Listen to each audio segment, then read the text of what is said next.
Hi, Katrina, and we are all welcome to Ashes of Oldfaire. My name is Amélie. My pronouns are they, them, and I will be your game master today.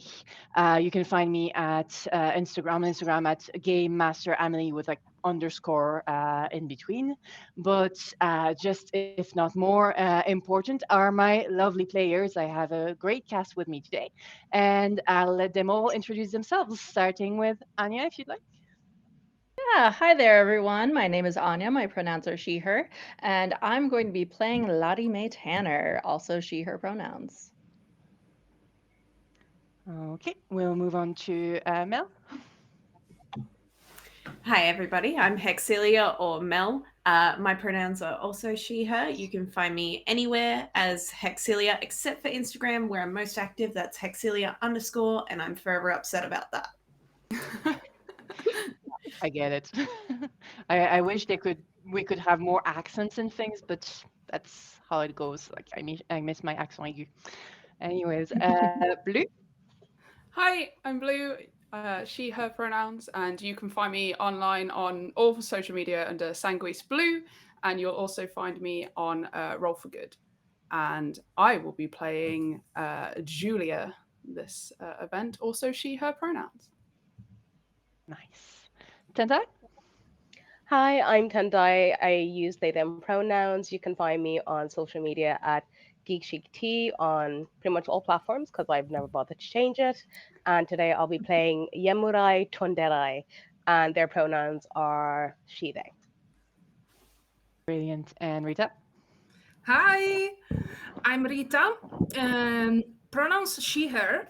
You can find me on Instagram at La Narratrice DM. And I will be playing Father Romano, staying true to my Italian roots if that wasn't apparent enough. Amazing. Thank you so much. And we are here most importantly for charity. I get to torture characters, not players, characters. Charity. Yeah. Important. And the charity is Project Hope, very important, which an organization, sorry, which empowers local healthcare workers to save lives across the globe. And they envision a world where everyone everywhere can access quality healthcare. And so to support them, I'll go move on to how you can donate to influence what is happening in the game. But I'd like to talk a little bit more about the game we're about to play. So this is Candela Obscura, which is a horror game. So you are warned. Things are going to be at the very least, sorry, very creepy. But very importantly, this is a story that we are going to weave together, myself and the players. It's a cooperative storytelling. And the characters are all part of a secret organization called, you guessed it, Candela Obscura, where they investigate and attempt to contain, stupid accent, magical phenomenon, uh, magic of which the wider populace is not aware. The people don't know magic exists, but it does exist and it does bad things. And these very fine characters are here to try and contain some of those bad things. As for this specific stream, content warning, we the characters, all of our characters are linked in some way or another to Scarlet, which is a hallucinogen, a light, actually, a hallucinogen. And yeah, so my RPCs are linked to that as recreational users or dealers. So yeah, drug use mentioned, although we don't probably won't have a full-on drug use scene, but just as a heads up. And yes, again, horror game, creepy stuff happening. Now, incentives. Candida Obscura is a D6 based game, so you were only playing with. Well, I don't get to roll them, but I still have a few. We'll get to play with these ones. So the first incentive is with $5 is to contribute to the drive pool. So basically, I have a pool, and we already have one in the pool.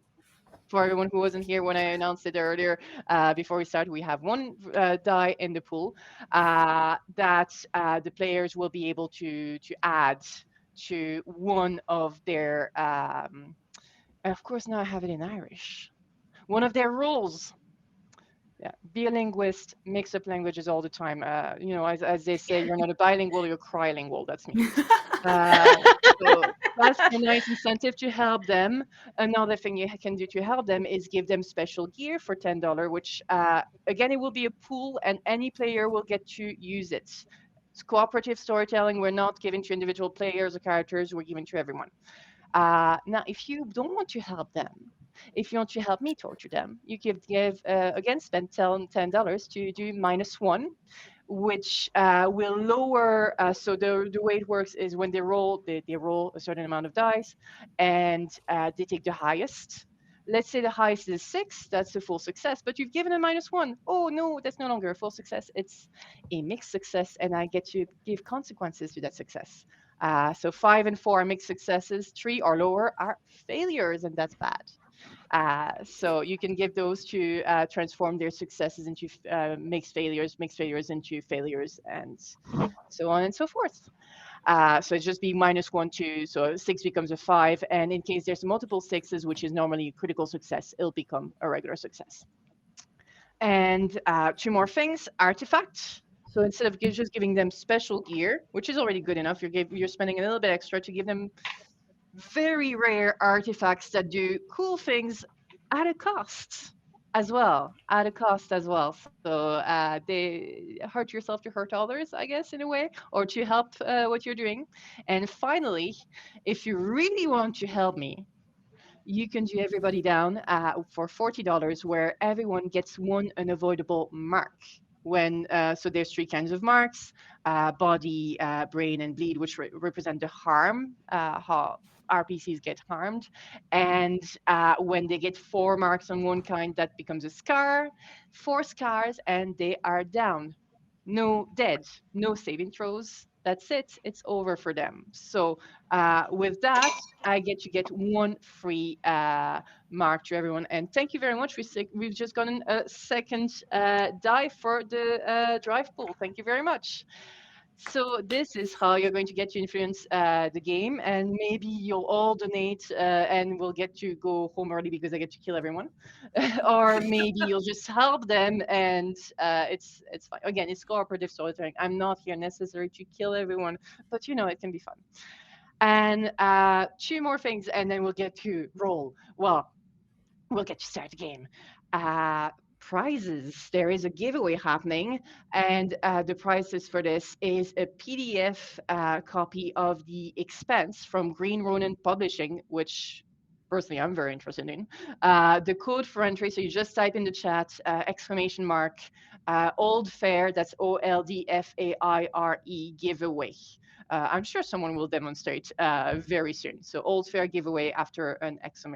In the tournament. And don't forget to fill the form. When you send this, there'll be a form you can fill, and that's how the dungeon can contact you and give you your prize if you win. We have passed 10K between the prelims and all the games so far, which is amazing. If we were to reach 1180, that would be more than what was raised last year. What was raised last year.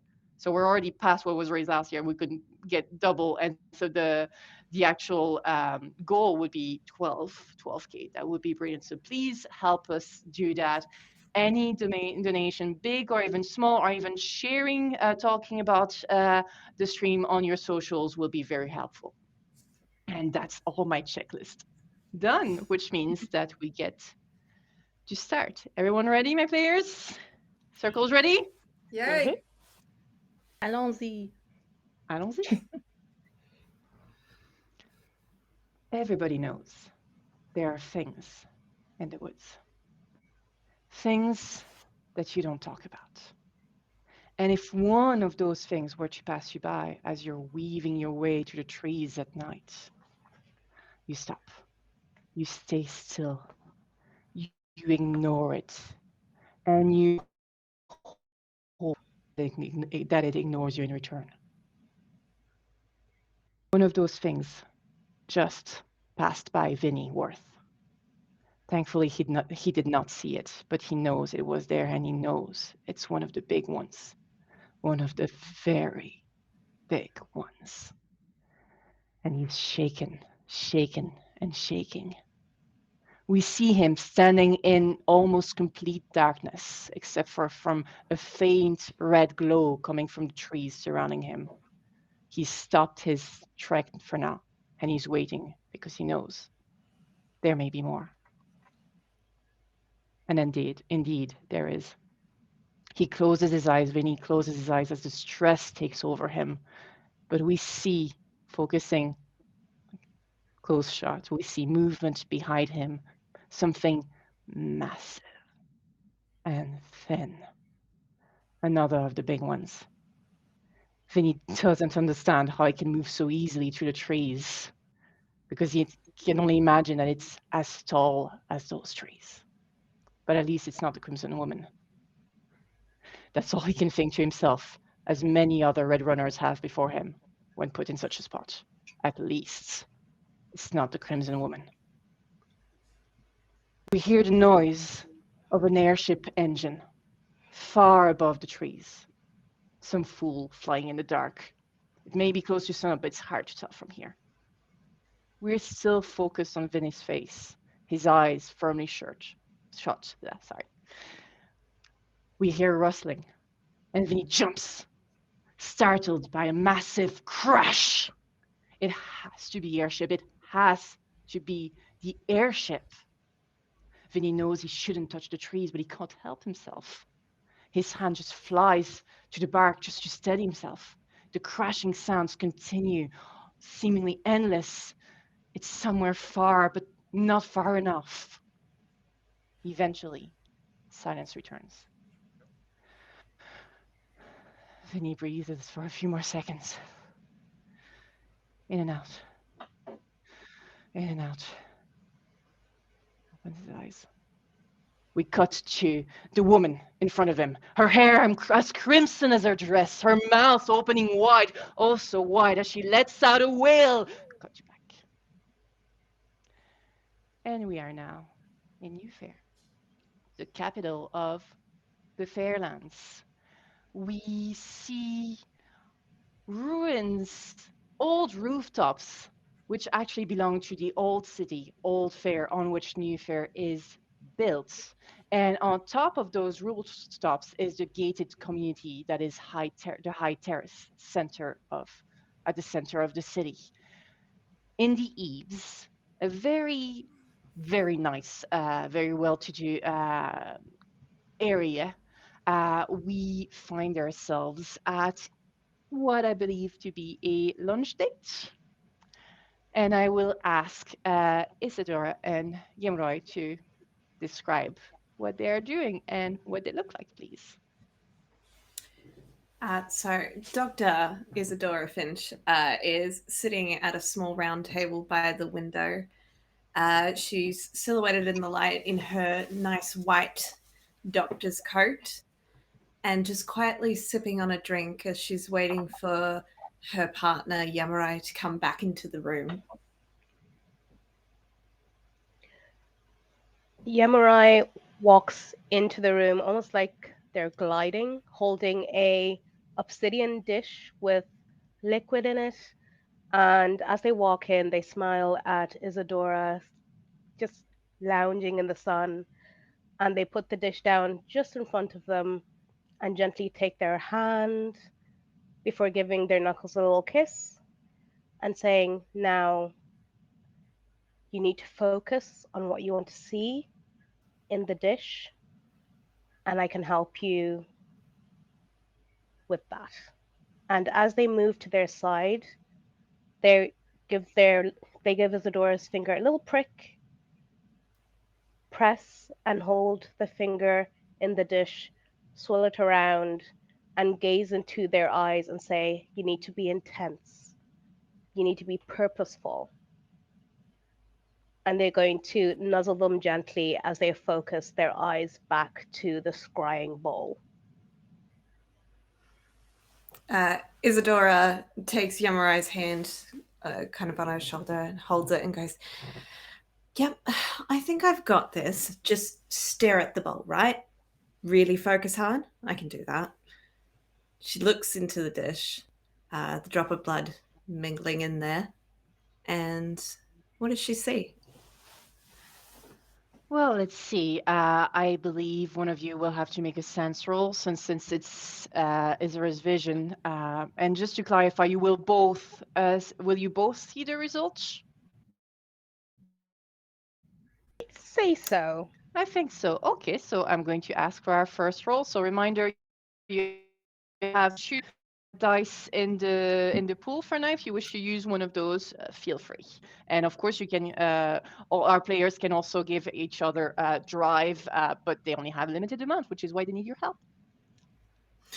I'm going to roll one die. I think it's too early to dip into the dice pool.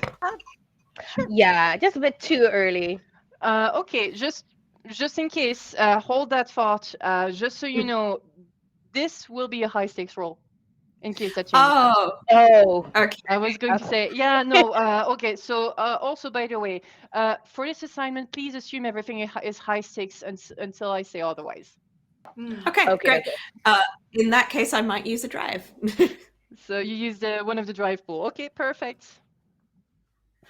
Oh, okay. I will. I would probably do the same then. I think just one person rolling is me. fine, but if you want to give Okay, extra perfect. drive to Isadora, you can. Okay, cool. I think I'd do that. Okay, perfect. So that's 3. All right, I'll roll you one rolled 3. more. You roll one more, and let us know what you got. That's a Candela. So that's 6. Nice. So just Nice. 1 6. Okay, 1 Yeah, success. 1 6. Mhm. It went 4 5 6. Perfect. So what are you trying to get to? Just is it well, why don't you say more as vaguely as you want what you're trying to get to from this ritual? I think Isadora told Yamurai it's just, for fun, just to see into her future, figure things out. She doesn't know if she's going to be here tomorrow, so how are things going to go? But really, what she's focused on when she's looking into that bowl is her future specifically with Yamurai. Oh, okay. That's adorable. Oh. Okay, so you're focusing. Why don't you tell me what you would like to see, and I'll see what I can make from that. What would Isadora like to see? Isadora would like to see that they have sold their houses in Newfair and moved out to Tottergrass, and they spend their days out on the porch lounging about in the summer sunshine, just being together. Unfortunately, you don't always get what you want. And what you see was a success. Trees. So many trees and feet in circles. Like a dance, several people. Just see the feet. You don't, nothing that you can recognize necessarily. It's just a little bit upsetting for you to recognize it. And that's what you see. Oh, 4 more drive pulls. So we are at 5. Thank you. She kind of jerks back a little, surprised at what she's seen. And she goes, not sure if it worked, my treasure. It was just a bit confusing. I saw trees or something. Maybe I did it wrong. Sorry. Oh, no apologies needed. Scrying is less of a direct science. You can't go from A to B and land at C. Sometimes you get images, impressions, and sometimes what you hope isn't always what you get. But usually, what it tells you is what you need to know in the now, if that And makes that, sense. just as that it said, a letter. So is there a door or something? I think there's a letter there'd go be a door. through under the door, and as you both turned to it, we just pan out and just see the letter, and it has the Candela Obscura crest. And before we move on, you have all received your first artifact.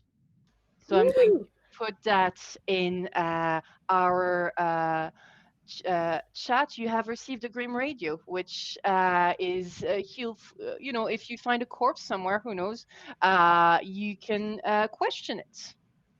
Awesome. Yeah. Oh, and I'm just checking quick. Oh, sorry. There were 2 drive spools that you received, not 4 earlier. So I'm taking a couple out. And you have also a -1. So the next roll will have a -1. Yes, those are cat tokens because that's what I have. And thank you so much, everyone. This is great. My bad. You have 2 artifacts. People are being super generous. So maybe the fact that it was going to be high stakes, people are feeling that they want to help you. So that's great for you. So you have also received something that will be familiar to those who have played Candela, and a lot of people will be very jealous. You have the Unbroken Band. Ooh. Yes. So if any one of you should take 1 or more marks, the person who decides to wear it, and we can say that you decide to wear it when the marks are happening. I'm not asking you to call it beforehand. Same with the Grim Radio. It's for all of you. You can soak some of the marks, but there is a roll and there's a possible consequence that you drop and take a scar. So that's that. Just going to check again. Sorry that this is just making sure I'm on top of everything.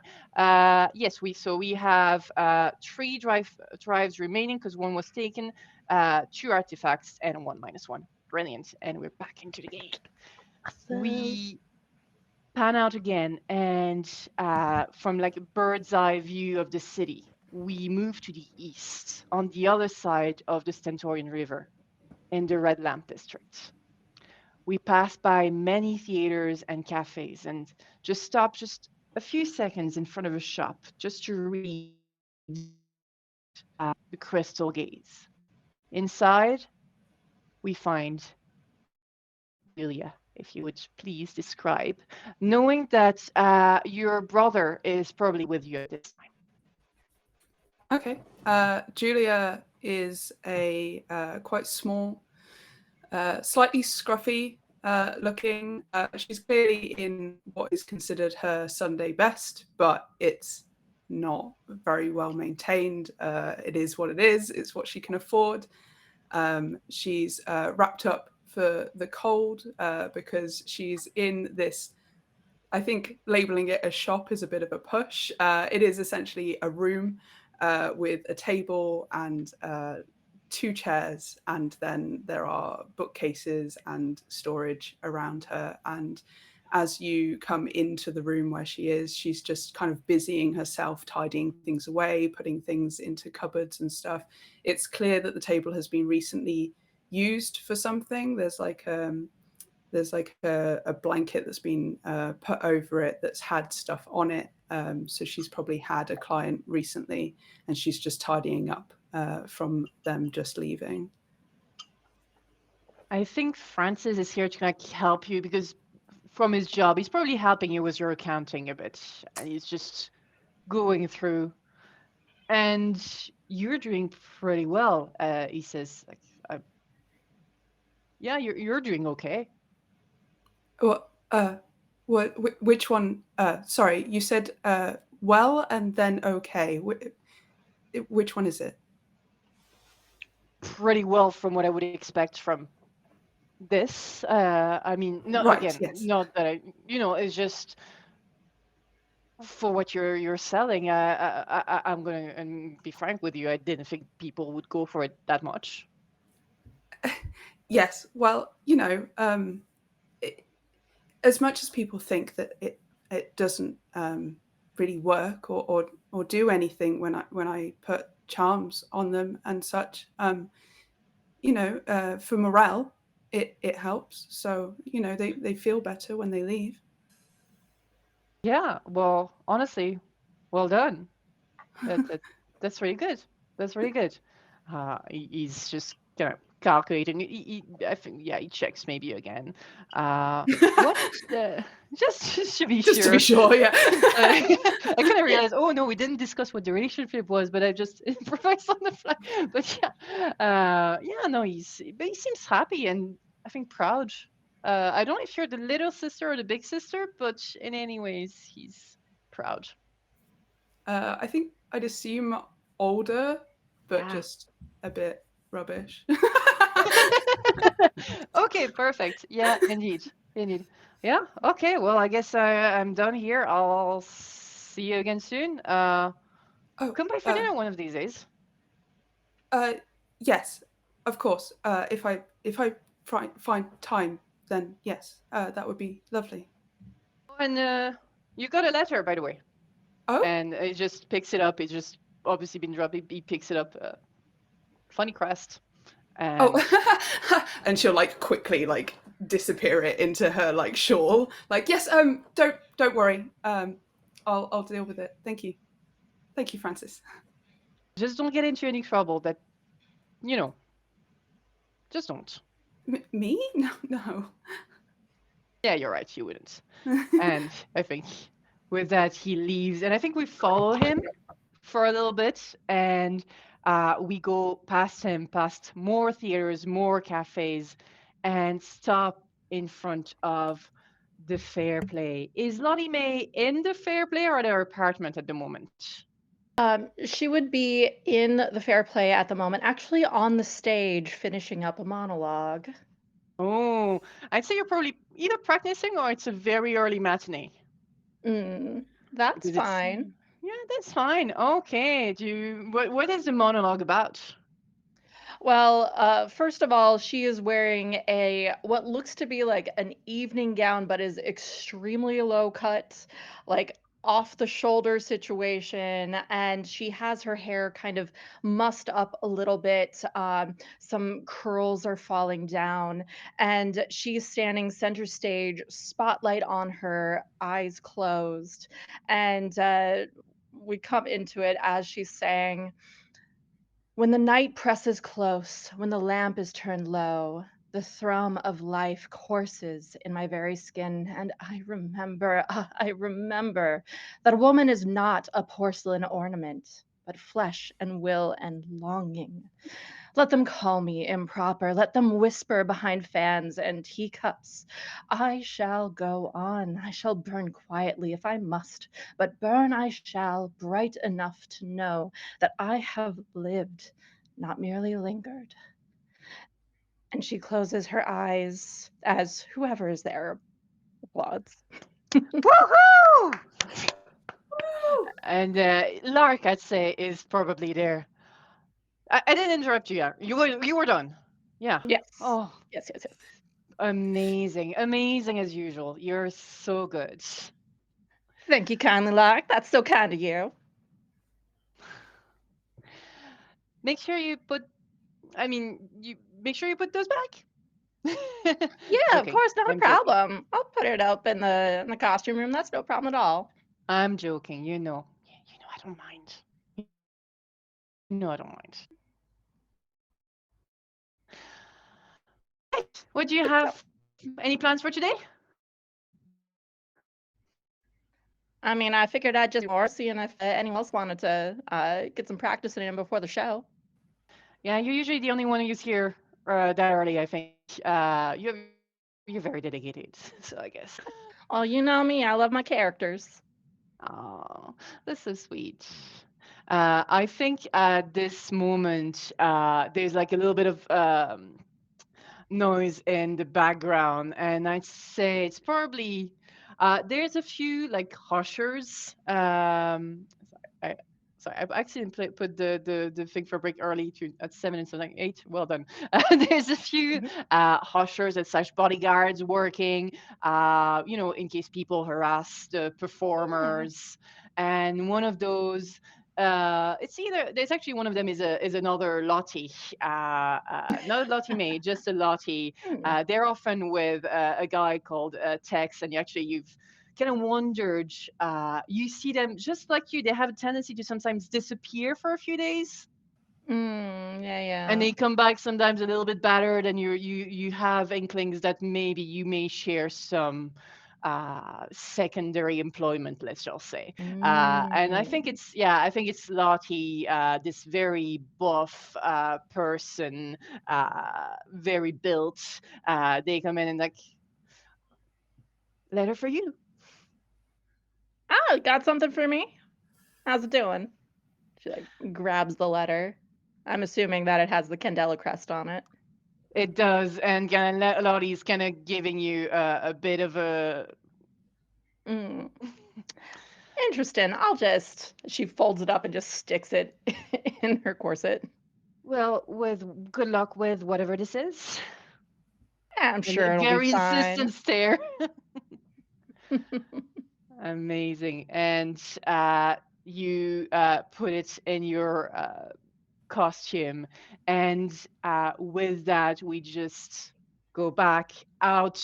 Like, uh, I like, the pan. I need to learn those terms a bit better. But, we pan out completely, like reversing out of the Randlam back into a sky view. And we go further.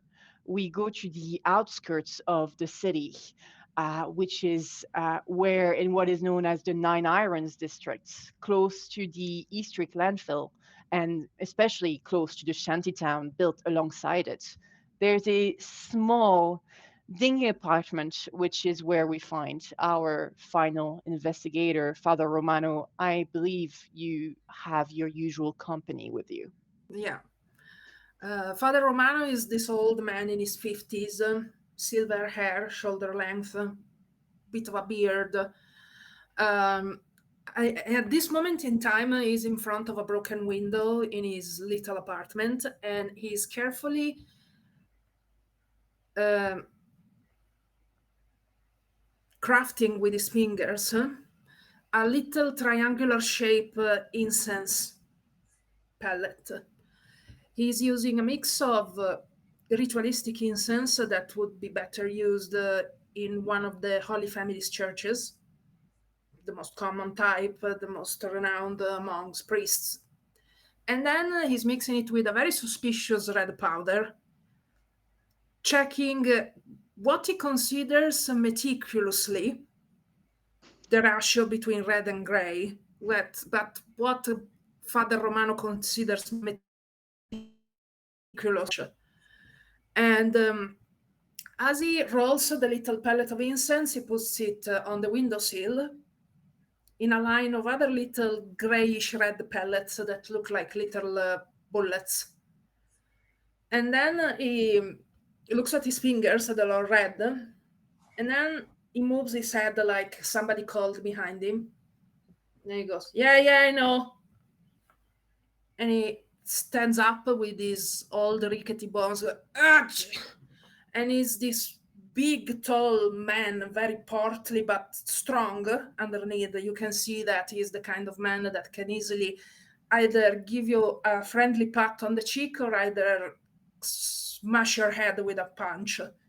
And he goes to a corner of the room where on a rickety chair there is a skeleton. The skeleton in question has still little patches of mummified skin hanging from it, and the remains of tattered priest attire. The skeleton stands there very much dead, very much rigid, and then Father Romano puts his finger under where the skeleton's nose would be. He says, yeah, sniff, sniff. You know, this thing will end up killing you if you're not careful, eh? And he lets the skeleton have a nice sniff of the red powder. Which is a skeleton, but yes, indeed. And I think it's at this point that you also get a letter. I'd say from you, it's also really under the door and it's just thrown in. And maybe the people who sent it, who threw it in, just you can hear their footsteps as they move away. Looks at the letter. Looks at the skeleton. Can you pick it up? Pay your keep? No? Okay. And he goes there in his old man squat position. You know, just because you're out of your mind with Scarlet doesn't mean that you can't help me. I'm old, you know. And he keeps up to the letter and where are my glasses? And he looks with very dirty glasses. All right. And actually, what is in the envelope turns out not to be a letter, Oh. but a train ticket Oh. to Scarlet Wood. Need to get my prescription renewed. Okay. Well, okay. So actually, my question, since we're with you, are you bringing? I'll let you introduce the name, but you're bringing your companion to the Scarlet Wood. I'm looking at him. Scott, do you wanna go on a train trip? Scott is silent, so Romano goes behind the skeleton and does with the skull. Okay, and he picks up the skull, puts it in his back. Let's go. Field trip. We see you leaving your very dingy apartment, and we see you head to the steam, which is where you'll take the train. But with our bird's eye view, we don't actually stop at the steam. We go past, following the train tracks, where a train is already on, and we dive down and through one of the windows where you're all sitting already on the train. I get to mess a bit with time. That's my prerogative. So you are now all in what is your own private carriage. It's probably the first time you've used it. It's not the first time you've had like little privileges like this. Your lightkeeper is very wealthy. And sometimes you get added benefits due to that, and so you have your own private carriage, not the grandest of private carriages there is. It's just one room, but it's relatively comfortable, and there is one table in the middle with a radio on a table, a file in front of it, and behind it it's what seems to be probably a case or suitcase covered by a piece of fabric that is bearing your circle's crest. 6 stars, 5 of them red, but the 6th one gray. Now, my question for you is, where and how is everyone sitting? And do, if you want to embellish the room, just within reason, do go ahead. So, who's sitting next to who avoids who like the plague? Please give us a look at your circle. I feel like Oh, Isadora. Go ahead. Oh, no, after you. Sure. No, Lottie Mae is kind of at the window seat, just kind of one leg up. She's wearing a full dress, kind of a little bit like I'm wearing right now. The stage makeup is off. She's just very carefully like curling her hair around a stick and is like very focused on it and like little tongue out she focuses, not paying attention to anyone else in the carriage at the moment, just fully focused on what she's doing. I feel like Isadora would be trying to play it cool, but also desperately trying to get Lottie Mae's like attention. So she's kind of like, she's sat close, but not so close that it's creepy. And she's just kind of like pretending to lounge around and not pay attention. I'm gonna do. Amazing. Where's Julia?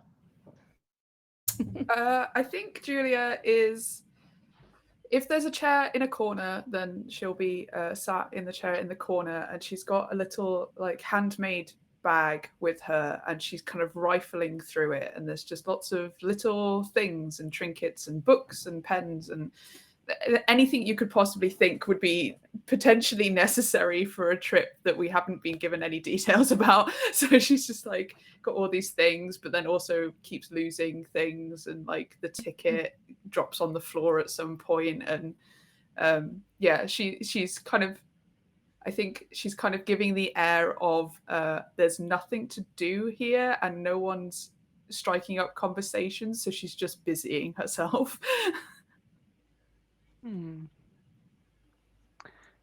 Oh, does anyone strike conversation with Julia? Yeah? Sorry, go on. You first, go you ahead. first. Go ahead. I was going to say you don't have to.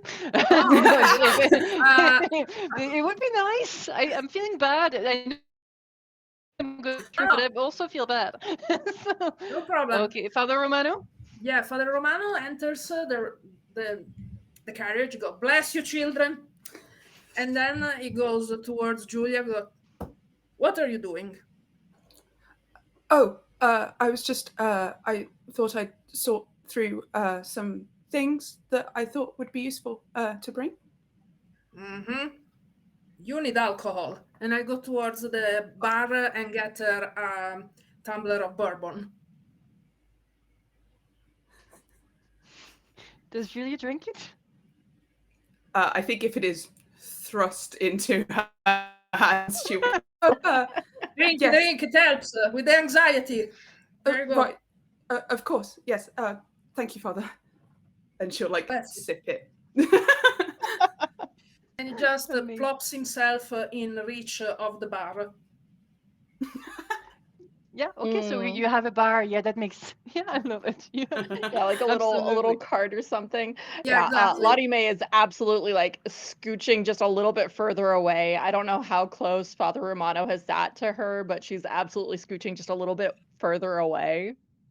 He sees that and he looks at you, and with that impish look that probably an older sibling would have, so very good naturedly, he looks at you.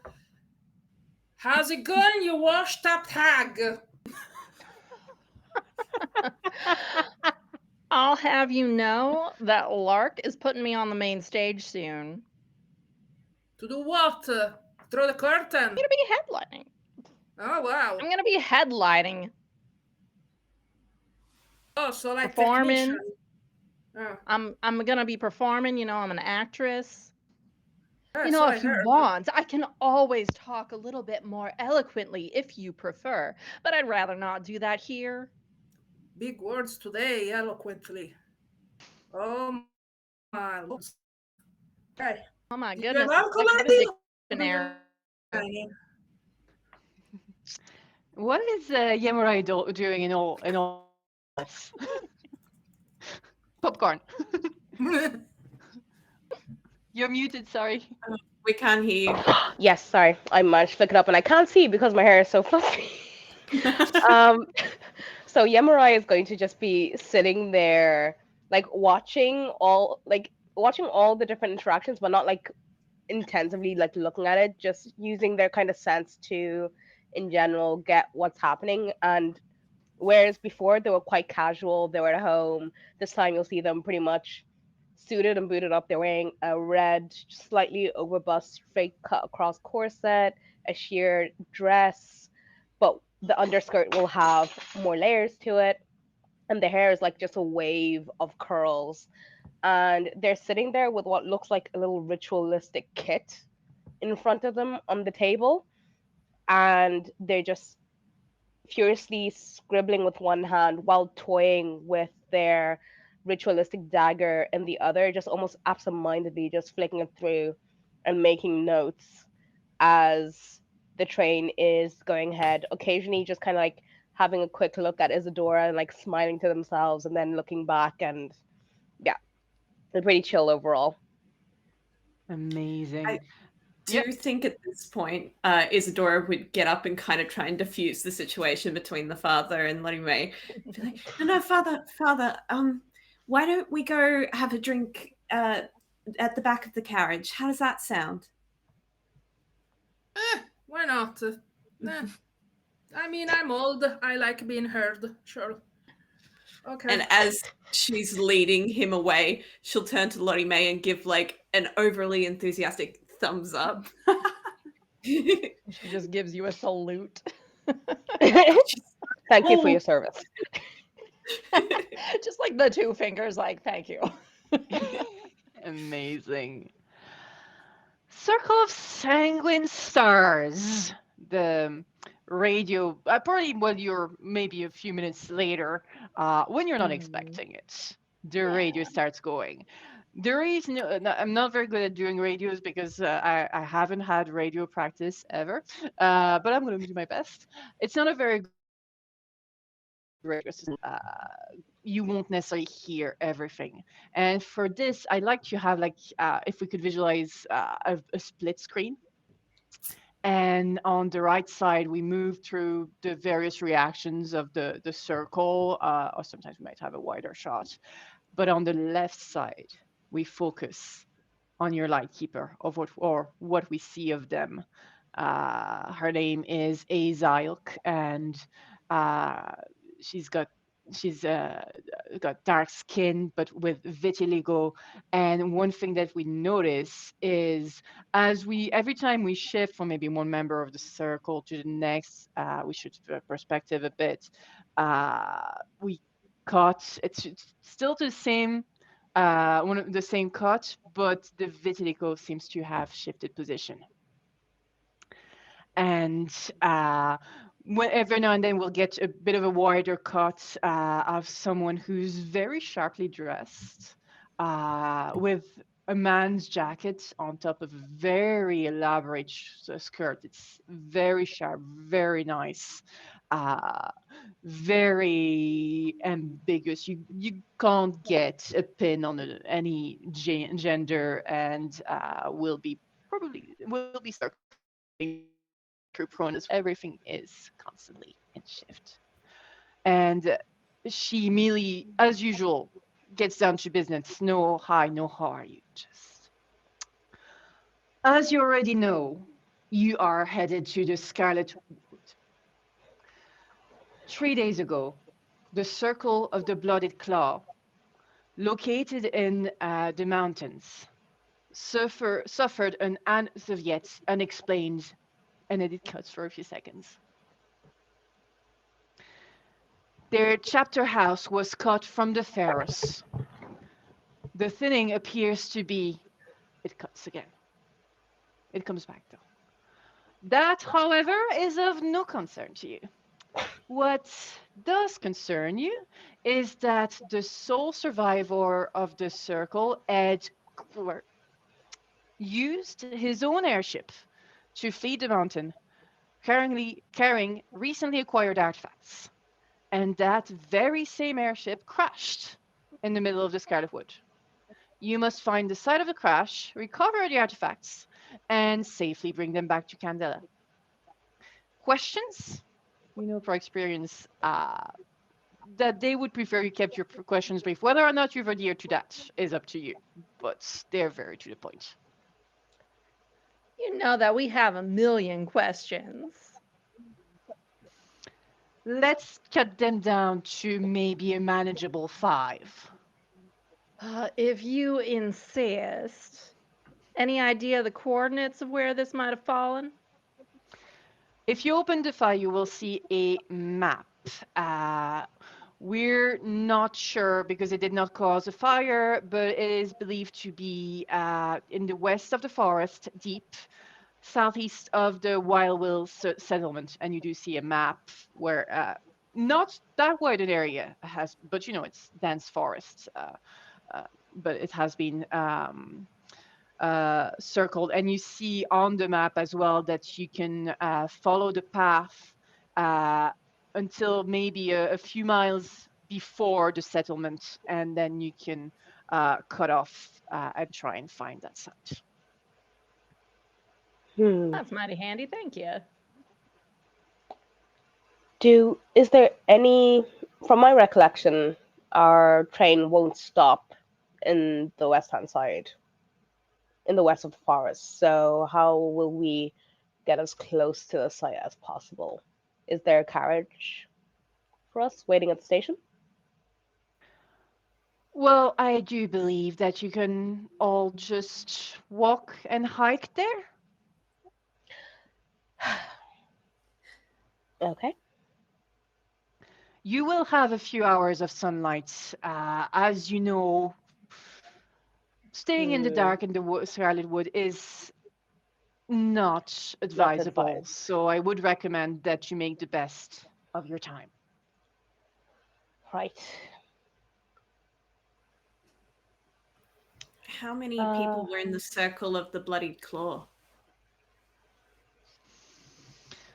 5, I believe, and the Lightkeeper. Hmm. The Was But the that Lightkeeper is with not us? your mission. But Fair. if we find any survivors, we could try and save them, right?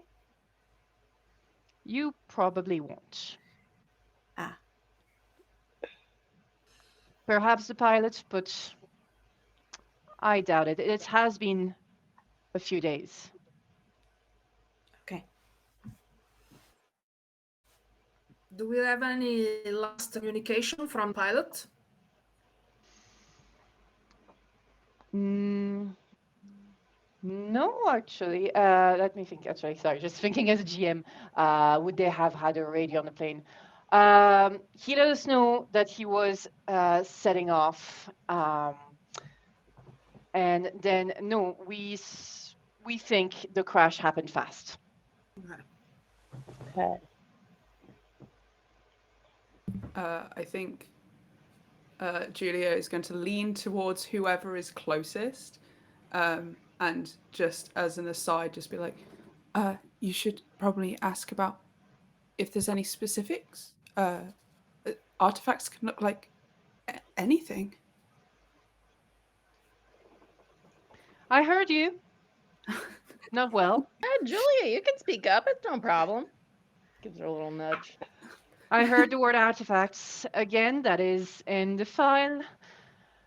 There are two that we are aware of. Ash, and the radio cuts, and we see all of you freeze for a few seconds. From one of Iameni's alchemists, we believe, which, as you will know, is unusual. So yes, those remains, as well as a necklace. Effects unknown must be retrieved for further study. And actually, as you open the file, it's exactly what it says on the file. You see like a rough drawing, a rough sketch of a necklace. Must be retrieved for further study. Effects unknown. It's exactly what you got in the file. What does the file say about the first artifact? Is there a... Yeah, there's actually a little bit more. Just yeah, that's an urn containing ashes. Now you would all know. I think there's not making a roll when it's not necessary. That's people wouldn't get cremated often, especially Yeah. in Oldfaire, so that's weird. Suspected to be from one of the Empress's alchemists and would have been put to death by her successor. There's a couple of quick notes. Possibly burned so that the body couldn't be used in any way. There is actually bleed danger written next to it. Hmm. You will Okay. find gear to help you in this mission in the suitcase. And so you already know what two of the gears are. Wonderful. Anything else you'd like to try and glean? And I'd say from this, anything else might necessitate. You need a roll for those, but we can see. I mean, can we get a read on what his how he's feeling about this mission? Like, is there anything that he's hiding from us? Absolutely. Who wants to attempt a read roll? I can if we need to. Ooh. Very low read, I'm not. I'd say this one is I'll say it's relatively medium stake. It's the train is not going to crash if you misread. So I think that's probably one roll that's going to be relatively medium stake. But in terms of you could still get information or you could not. Let's see. Okay, so let's have our read roll. Reminder, if I start speaking in Irish, especially for that word, because that's a word I say a lot, if I say miavruhan, it means reminder. So reminder, you have 3 dice if you wish to use one. Anyone in particular want to make this read roll? Yeah, I've got one in read. Yeah. I think it's between me and Yamurai. I have a 1 in read. See, my sense is better. I can do it. I'm happy to do it. First roll. She's listening. Okay.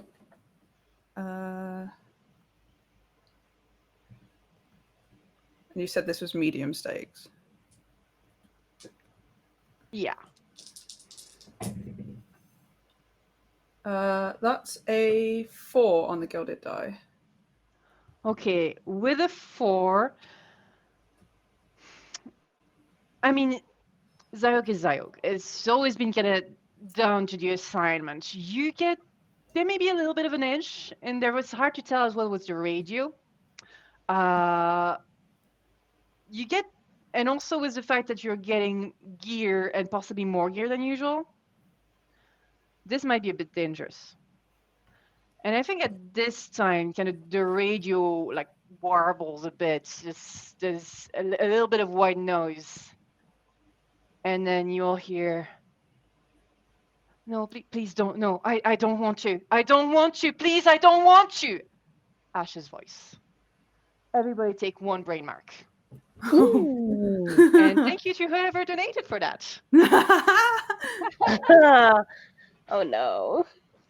The moment we hear that voice, Lottie May is going straight for the bourbon. I have already. There you go. I'll give you the entire bottle. There you go. There you go. Doesn't even grab a glass, just takes a swig. Look, yeah, that's. And white noise again. And Circle, do you hear me? Is Yes. there anything else? No. I think we'll be okay with what we have. All right. Is there anything else you'd like to do before we move to the next scene? Before getting off the train and going into public, Isadora dons 1 red glove to cover the black trailing veins running up her hand. Amazing. Noted. Anything else? I'd say probably divvying out what we have would probably make the most sense. Okay, so we can say like that you divvy it up, but again, like in game, it'll be more like if you need it, you can just take it. Unless one of you wants to be like, I really absolutely need the Unbreaking band right now because I'm 2 marks away from dying, which I don't believe to be the case. I think, it'll just come up as we go. And a reminder that although you have still the usual 3 limit on regular items, you don't have a limit on artifacts and things like that. So. It'll be up to you to be fair, and I completely trust you. I think while they're kind of moving about items and stuff and kind of divvying stuff out, and Isadora starts to put that glove on, I think Julia is going to reach out for Isadora's hand, and as the glove is like being put on, and put both hands over it, and be like, we should top you up, yes? Oh, that'd be great. Yeah, we really need to do that. Okay. And try and find a quiet place to do a protection circle. With that, actually, please make a sense roll, as just as you're taking Isidora's hand. On a failure. Okie dokie. It'll be more the effect on you maybe will be depending on the thing. Oh, and I actually forgot there is a -1. I should have applied it to the previous one, so I'm going to apply it to this one. I need to put my cat somewhere I can see them better. Okay, so -1 to that. So Okay. Fine. Oh, it's a 3. oh well, it's a 3 that goes through a 2 then, so that's okay. Ooh. So here's the thing with on that sense roll, it's not that you fail because you don't say anything, because you do see something. It's I think you're going to take a brain mark from what you see. And now, Oh, what I dear. like, so I'm going to leave it up to the players. If you wish to, you can take off your thing or mute the stream for a few minutes until I do this. If you don't want to hear, but if you want to hear, that's perfectly fine. But your character is not aware of this. Okay, so I'll do this when we're ready. I'll let you see if you decide if you wish to hear or not. I'm going to take out my headphones. Perfect. I'm gonna Okay. mute. Up to you. Entirely your choice. So this is what Julia sees, and this is what Julia has seen several times before. There's something on Isidora's back. It's got, I'm not going to mime it so that people don't see, but it has its hands wrapped around her head, and its fingers just seem to be like not so much merged, but like part of the Isidora's temples. And its face is constantly changing. And with a failure, and I think that's the thing that freaks you out the most, that face is smiling, and for just 1 second you see that exact same face, not on top of, not on the entity itself, but on Isidora's face. And I think you recall. Yeah. And we're good. Okay. I can tell who did listen. Okay. Just say, Tendai's face off. had me very worried. I'm so emotive. That's perfectly fine. So Julia has Isidora's hand between her two. She's clasped it. She suggested that we should do this. And then she kind of breathes in and then looks at Isidora, and then kind of, it's almost as if like, and then as she's about to let the air out again, she kind of visibly recoils backwards, looking away, and then kind of quickly brings her breath back into herself. And you notice that her hands are shaking slightly. And as she starts to do the ritual on you, which you've seen numerous times before, she starts talking, and she's squeezing your hand gently, and she's just kind of cycling around you and looking around you, but this time you notice that she's just quietly crying as she's doing it. She's not going to say, oh, sorry. And then she'll, when it's done, she'll let go. Yeah. During the ritual itself, she's not going to say anything because she knows better than to interrupt at this point. But once it's done and she pulls her hand away from you, she uses her other hand, the non-gloved one, to like just gently put a comforting hand onto your shoulder and go, "Are you okay? That seemed a bit more intense than usual." I'm fine. It's yeah. Was it because of Ash's voice earlier that shook me up a little too? yes, it certainly didn't help. You're right. Should we join the others for a drink? Would that help? Yes, of course, yes. Yes, let's do that. And I think we then go back out of the train and go through the steam. And when the steam dissipates, we are now in the Scarlet Wood. I am going to ask right off the bat, because I'm conscious of time, for a move roll. So for a group roll, instead of having everybody roll, I ask one to roll, and everybody else can give as many drives as they wish. So decide who wishes to do that. This is high stakes. I have one We'll gilded move. see how fast you go. Yeah, then Father Romano with a gilded move. Yeah, I'll give I will a drive yeet to a the drive father. at you. So how many dice do I roll?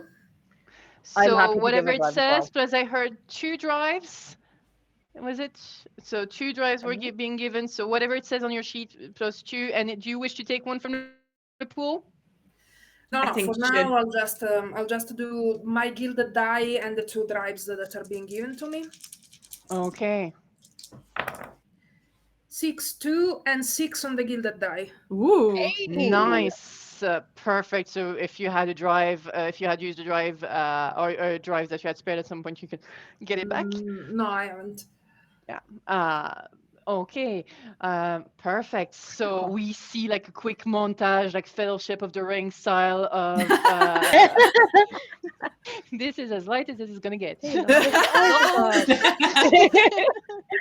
Of Oh, you no. trekking through the woods on the path first, and you do make it quite fast. So I will say, by the time you have to, so you arrived, you had I had a whole timeline down. So yeah, you have enough sunlight that you think you can make it to the crash site. When you finish the path, you still have to make it to the crash site, of course. But at that point, you make good time that you'll have enough sunlight, definitely, to make it and maybe make it back. Can I ask two yes. things before that? First of all, since I am the explorer of the situation, can I roll for anything that can help us navigate the woodland better? Yeah, I mean, that move roll would have covered it, but I was going to be my Okay. second question now for that when you're off the path. No, that's you're going to go off the path. Okay, So led by probably Father Romano again.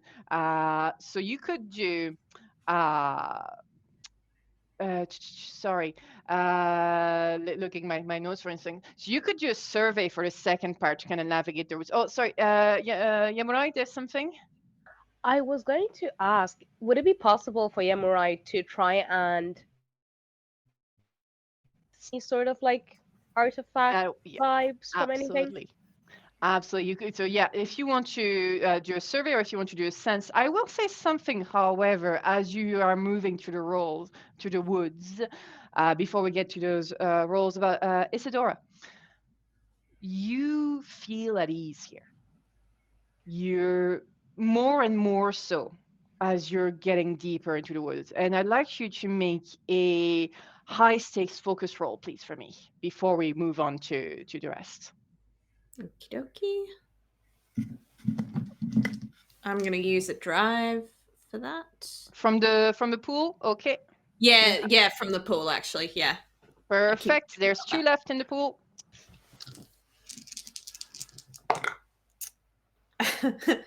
2 3s and a 1. Oh, that is brilliant.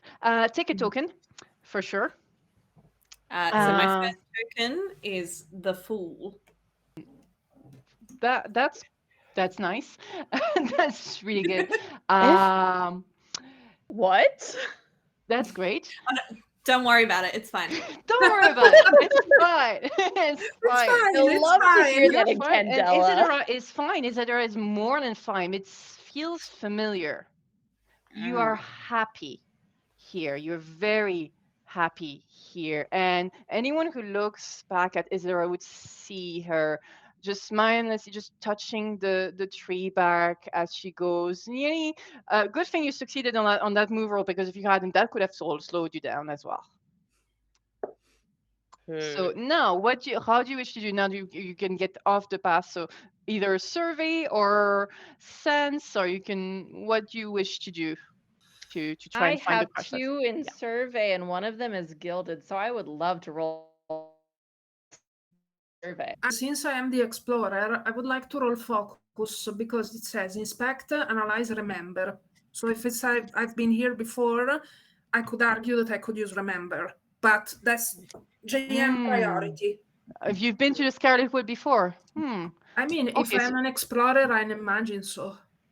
But Okay, I so mean, that's not the thing, yeah. me.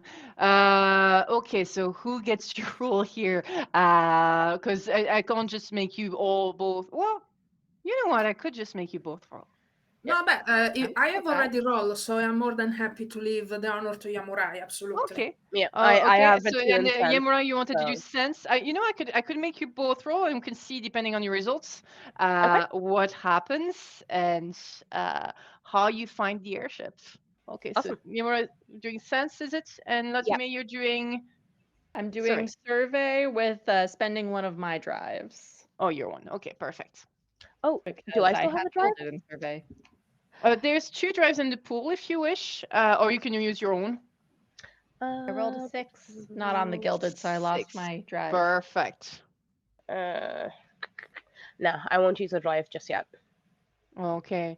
So I'm actually going to say the survey is going to get you through the off-path kind of situation safely without, stumbling on routes or anything like that, or, on worse. So that gets you through safely. But let's see with the sense how long it will take you to actually find the airship itself. Because I will say, even on a failure, it's still high stakes. Even on a failure, you will find the airship, but there's consequences happening. I got a 6 and a 5 for my sense. Sorry, you got sorry? Yeah, because I rolled 2 for my sense. Yeah. I got 6 and a 5. 6 and a 5. Okay, with a 6, you do find the airship fast enough. You're always quite on track. People, if you want to start donating -1, so they're not doing so well, or we're going to keep helping them. It also works. But in terms of time, you're doing really well. So we arrive at the crash site where there is still a good bit of sunlight. And the first thing you notice is, the airships, it has it has an envelope, and that envelope is gone. Ooh. Completely gone. Also, the gondola, which is the part that would have the cockpit, the pilot, and all this. Yes, I have done a lot of research on airships. I've spent hours. It is in 2 pieces. It seems to have been cut down. Not even in the middle. It's rough. And one of the pieces is up in a tree. And final detail that I'm going to give you before you start having to roll for things, it's all covered in vegetation. It's only been there a few days, but it looks like, it looks nearly The Last of Us kind of things. Like there's except that it's mainly roots with the odd red flowers that I will say between Julia, Yemurai, and possibly even Isadora, one of you recognizes those. Yeah. Those are timely irises, which are poisonous red flowers. So they're kind of everywhere. Okay. First thing Yamurai's going to do is warn anyone away from the flowers. Now, in terms of the flowers, are they poisonous to touch or ingest or both? I would say, the book didn't say, but I would say both because that's more fun. Okay, I would say, actually, Julia, how much do you keep up with, like, are you the kind of occultist that kind of keeps up with Candela research, or even Yemurai, do you keep up with current Candela researches or like that. Yeah. Yamra would be quite interested in just kind of knowing what's going on, really. Yeah, and especially I'd say, yeah, with the Scarlet Wood being where Scarlet comes from, you probably either one of you or both of you would be aware that Candela is kind of trying to see if they could use this. They haven't managed yet, but if they can use this to soak bleed. But yeah, it's and also they're very rare. And they're supposed to be like in like one clearing, which is not necessarily in this part of the woods. So it's Is the experimentation with it soaking bleed still ongoing? yeah, I'd say you would be aware that it is. Okay. I'd like to get out my bleed detector and see if I can detect anything. How does your bleed detector react? It's akin to a heartbeat. So when I put it in my ears. If there's no bleed, no sound. But as I get closer and the bleed gets thicker and heavier, the heart beating gets louder and rapid, and it's more frantic in my ears. It's very frantic. Okay. I'm going to tell everybody, watch it, like Yamara said, watch out for the flowers, but also there's bleed here. Let's take precautions and be safe, hey? Father Romano. Yes. From the part of the gondola that's in the tree, you see Brother Scott, as he used to be, with the exception that his head is still a skeleton. He's waving at you. I look in my bag. The head is still there. Yeah. I look at the skull. I look. Do you see the shit? You don't. Nobody else sees that. Sees anything where Father Romano is pointing. No, like does Scott? I'm. Oh, okay. Well, What? I'm sorry, Scott doesn't Do you answer. see the shit? Sorry. No, Private Scott. conversation between you and a skull. Yeah, Apology. Okay, listen. We put the Scott back, and Father Romano pulls out his shotgun and starts patting it. Yeah, precautions. Yep. The Holy Family looks over us, but my 9 gauge looks after us. Okay. Where do you go? Do you try and go up the tree? Do you stay from there? Just wait. Scott is still. I look again in my bag, and I need to figure out if this Scott is the real Scott or that Scott is the real Scott. How do you want to try to figure out? Do you want to do maybe focus for remembering? Yeah, let's try a focus. So my focus is gilded, and I have to die. I rolled a 4 and a 6. The 4 is on the gilded die. No, they are both gilded, because if focus is gilded, they are both gilded. No, just one is gilded. No. Okay, the on the gilded it was a 4, and on the other one is a 6. So it's your choice if you want to take the mixed success, but take the gilded, or just take the 6. But if you didn't spend drive, it's up to you. I'll get to the 6. I'll use the 6. Okay. I would say with a focus. That's hallucination, illusion, something that's not real. Also, when you knew Brother Scott, he had an actual head. He didn't have a skeleton head. So there's something a bit fishy. Can't fool me. As you say, as Father Romano says this, I'm going to go to. I'm going to move to Julia. There's an item that you once saw in a shop that looked nice, but you haven't been able to afford it so far. What is it? Oh. Interesting. What kind of shop are we talking here? Whatever Like, you just want. Anything? Anything. Okay. A new dress. Yeah, and you see that new dress draped over. Oh, you know what? Since let's have it also over that, just hanging over the same tree.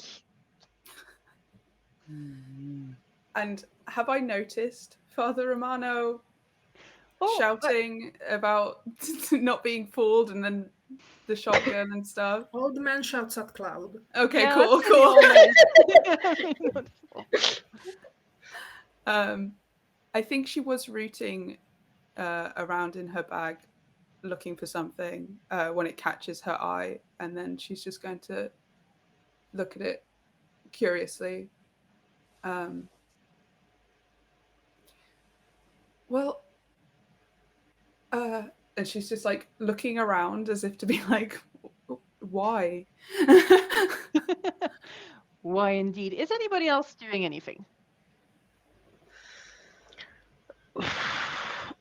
Lottie May is looking very closely, like from the distance, but looking very closely at the irises and the growth on this. She's just kind of like tapping her foot on the ground, being like, and she like looks over at Isadora. This doesn't seem right to me. It wouldn't be growing this fast, would it? All these plants and things. No, this is definitely weird. Maybe it's from the bleed. Best guess I have. Yeah, that's fair. We should set it on fire. Maybe Oh that's no. it. No, if we set on fire, then the fumes, we should very much avoid interacting with it as much as possible. Yemurai would like to try and attune to the irises if possible to see if there might be a way to drive them back, maybe. Oh. Okay, I will say, all right, I'll let you do that. You might not drop all of them back because there's quite a few. So that's my first condition. My second thing is you're going to take a bleed mark no matter what, even on a success. Okay. And my third thing is of course, mixed success and all this will mean more bleed marks as you're attempting something that's, pretty dangerous. So and again, this is a one shot. This is for charity. Let's go. I'll give you a drive for that. Thank you. Could I also use one of my abilities, actually? Yes. Which one? So I would like to use Let Them In, since I'm already going to get a bleed mark. Whenever I take one or more bleed marks, I also gain additional information on the phenomenon that harmed me. Okay. Oh, amazing. I love that. Okay, so roll your sense, and yeah, you will definitely get at least one bleed mark. So we'll see how many you get. And I got an additional drive. Yes. As well. Haha. Okay, great. So that's a 5, 5, and a 3. Okay, with a mixed success, I'm going to make this easy. Just take 2 bleed marks. And I think what harmed you, okay, that's an interesting thing, because I would say you get, you also partially, some of the irises move away. You're going to get 2 things. There's 2 things happening here. There's the bleed that the irises did get from what crashed. And there's also something that's a kind of bleed, but not your usual. Something that's very different to anything you've encountered before in the city. Ooh. And I think this is when you all notice the children. Nope. The teenagers, specifically. Teenagers. They're all going to be fine. They're all going to be fine. And they're kind of surrounding you. And they all have masks made. Yeah, like gas masks? No, not gas masks. More masks made of like branches. Yeah, I may have watched Wickerman a little bit. I loved it. Made of branches and no mask is different, is similar to any other, and that's where we're going to cut to break. I knew it. Amazing. Yeah. See you. I like how in, you said children and we all just went, ugh. I was like, oh no, I should have checked that creepy children were okay. All right. So Oh, we no, will no, be no. back. Children's fine. Yeah. We will be back at 10 minutes past. So reminder, this is a Candela Obscura show for charity for Project Hope. And when you come back, you can help us some more by donating to influence what is happening. Thank you very much, and see you at 10 past whatever time it is for you. See you then. Bye. See ya. Bye.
Безкомпромісність.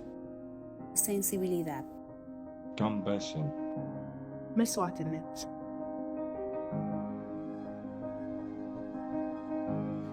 Найбільші загрози для гуманітарних працівників в Україні сьогодні – це перш за все небезпека для життя. І хоча ми не носимо зброї, ми працюємо поруч із лінією фронту, під постійною загрозою.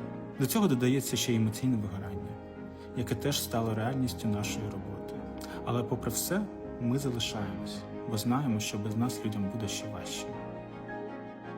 The greatest threats are the lack of protection for humanitarian workers, ongoing security risk, and limited safe access to civilians in need.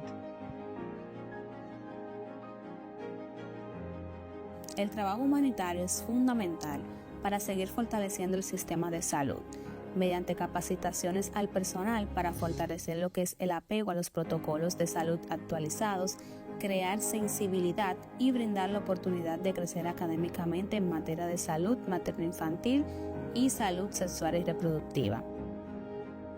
It's important we keep the light on the planet, we keep compassion, we keep hope, we keep human values alive, especially in the face of what seemingly works to oppose that. So we really do have to keep the energy high. We have to continue to stay in service to one another. Protect international law. Захистіть гуманітарних працівників. ማህበረሰብን ከአደጋ እንጠብቅ።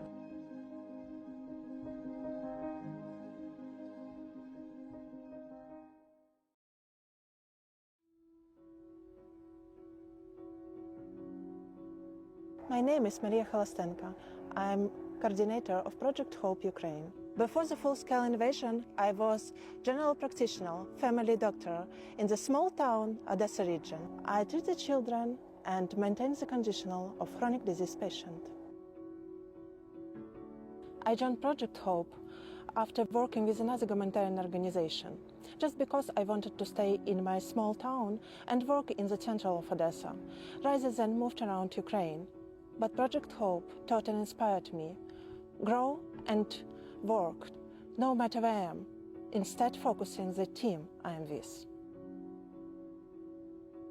Working as medical coordinator has given me deep understanding how humanitarian aid is provided, how trainings are conducted, and what amount the work that goes on behind the stand. I have learned what field work in a humanitarian setting is and what it takes to coordinate with facilities near the front line. I also learned manage the team, respond to crisis, and understand defines a crisis. expats in my country inspired me to go to Gaza by their own examples. They dedicate to support people and learn how to do it more effectively every day. And I wanted to help people in need and also learned how to do it more effectively in a different setting. Suffering people is the most unforgettable part. One person told me, people are suffering everywhere, but the case of suffering that determines the need of help. People in Gaza lived in the camps, unlike even I have seen before, even in Ukraine. The condition is harsh. The tents are made by material whatever available. Carpets, blankets, plastic, and etc. People live directly on the sand. The food are made on stones and open fired, which increase the risk of infectious disease outbreaks in such challenging life conditions. Medical care is essential for both places, Ukraine and Gaza, and our team commitment to bring it where it's needed most. Mobile unit in Gaza go directly to the camp with doctors, nurses, and medical professionals who focused on children and others who focus on the people with insurance, providing medicine, supplies, and crucial support. Similarly, in Ukraine, our mobile team operated on the front line and support both psychological and medical care to people in need in rural areas.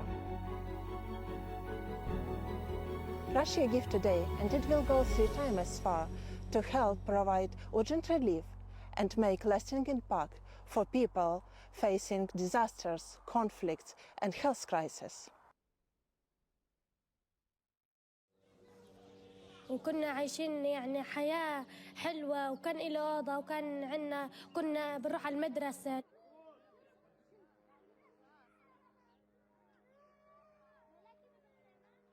لما لقيتها صارت الدنيا حرب لا فيش مدرسة واحنا لقيت احنا عايشين في خيام ونزلينا في الخيام.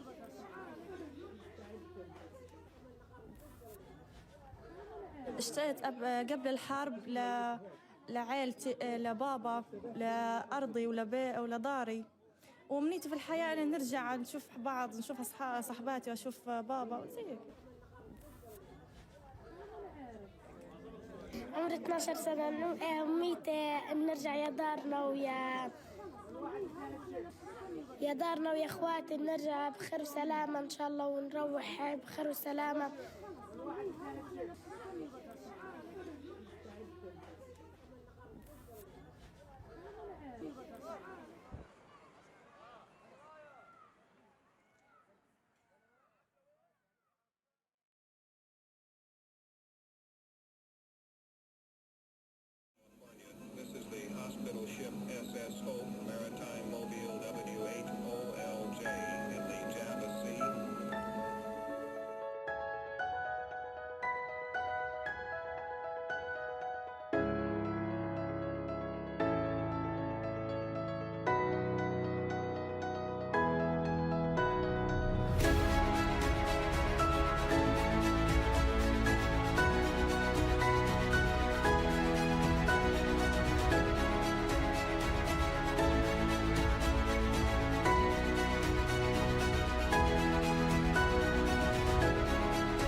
You probably haven't caught it yet. You're just not really in the know like we are, clearly. There's many things to see that you've had that I've never caught, thankfully.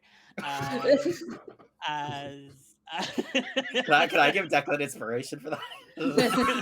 Sorry, so you've got a tight collar around your neck and you're obsessed with leather. This is getting... Yeah. It's getting a little Happy Pride. You will have fun if you come and play. So looking forward to either you killing me or me killing you. That's the out of context that clip's odd. Yeah. You should run, Annie. But you'll find me in the pages. I love you. And he pulls the pin. I looked at Nate and go, do you think you could like talk me through convincing this person that I'm Ezek? His name is Biswick. He doesn't know that. He thinks it's Ezek. No.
Безкомпромісність.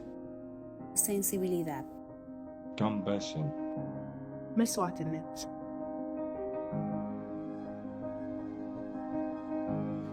Найбільші загрози для гуманітарних працівників в Україні сьогодні – це перш за все небезпека для життя. І хоча ми не носимо зброї, ми працюємо поруч із лінією фронту, під постійною загрозою. До цього додається ще й емоційне вигорання, яке теж стало реальністю нашої роботи. Але попри все, ми залишаємось, бо знаємо, що без нас людям буде ще важче. The greatest threats are the lack of protection for a humanitarian worker, ongoing security risk, and limited safe access to civilians in need. El trabajo humanitario es fundamental para seguir fortaleciendo el sistema de salud, mediante capacitaciones al personal para fortalecer lo que es el apego a los protocolos de salud actualizados, crear sensibilidad y brindar la oportunidad de crecer académicamente en materia de salud materno-infantil y salud sexual y reproductiva. It's important we keep the light on the planet, we keep compassion, we keep hope, we keep human values alive, especially in the face of what seemingly works to oppose that. So we really do have to keep the energy high. We have to continue to stay in service to one another. Protect international law. Захистіть гуманітарних працівників. ማህበረሰብን ከአደጋ እንጠብቅ።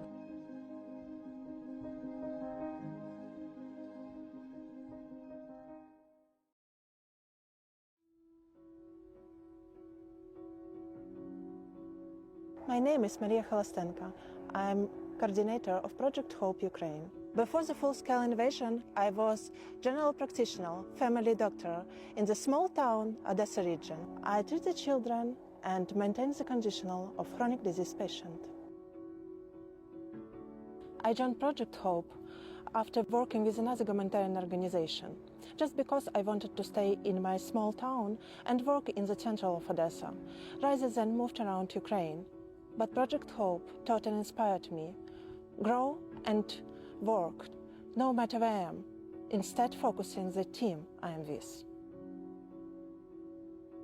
Working as medical coordinator has given me deep understanding how humanitarian aid is provided, how trainings are conducted, and what amount the work that goes on behind the stand.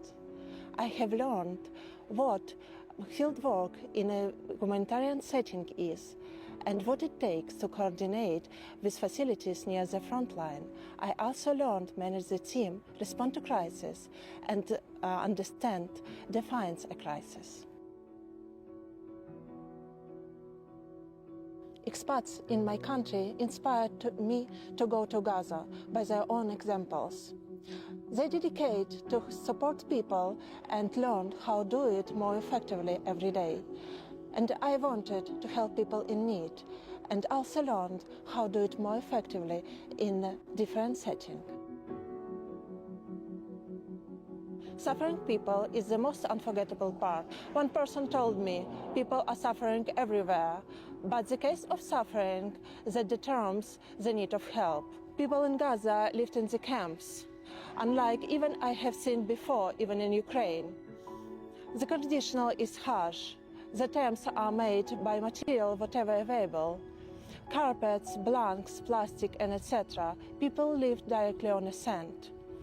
The food are made on stones and open fired, which increase the risk of infectious disease outbreaks in such challenging life conditions. Medical care is essential for both places, Ukraine and Gaza, and our team commitment to bring it where it's needed most. Mobile unit in Gaza go directly to the camp with doctors, nurses, and medical professionals who focused on children and others who focus on the people with insurance, providing medicine, supplies, and crucial support. Similarly, in Ukraine, our mobile team operated on the front line and support both psychological and medical care to people in need in rural area. And hi again, we're back. So I have a very important appeal from someone very important that you may have already seen. This poor little baby who actually hurt, he sprained his hip today. So he really needs his mommy, me, to be back to cuddling him soon. So if you could help me, please kill all the characters here by donating very fast so I can come back to cuddling him, my rightful place. That is That's his very cat personal behavior, let's just say that. Yeah. It's got a behavior. Anyways, more seriously, we are indeed here for charity, for a good cause, for a focus hope, and you have a reminder that you can influence the story by donating $5 to Give a Drive. We still have 2, but we can always do for more. They're going to start making more roles. Don't worry. That any player can add to any role to help them. You can give them special gear. You can give them more artifacts. You can also try and hinder them with -1, which means that whenever a player rolls, the result goes, for instance, from a 6 to a 5, and that's bad.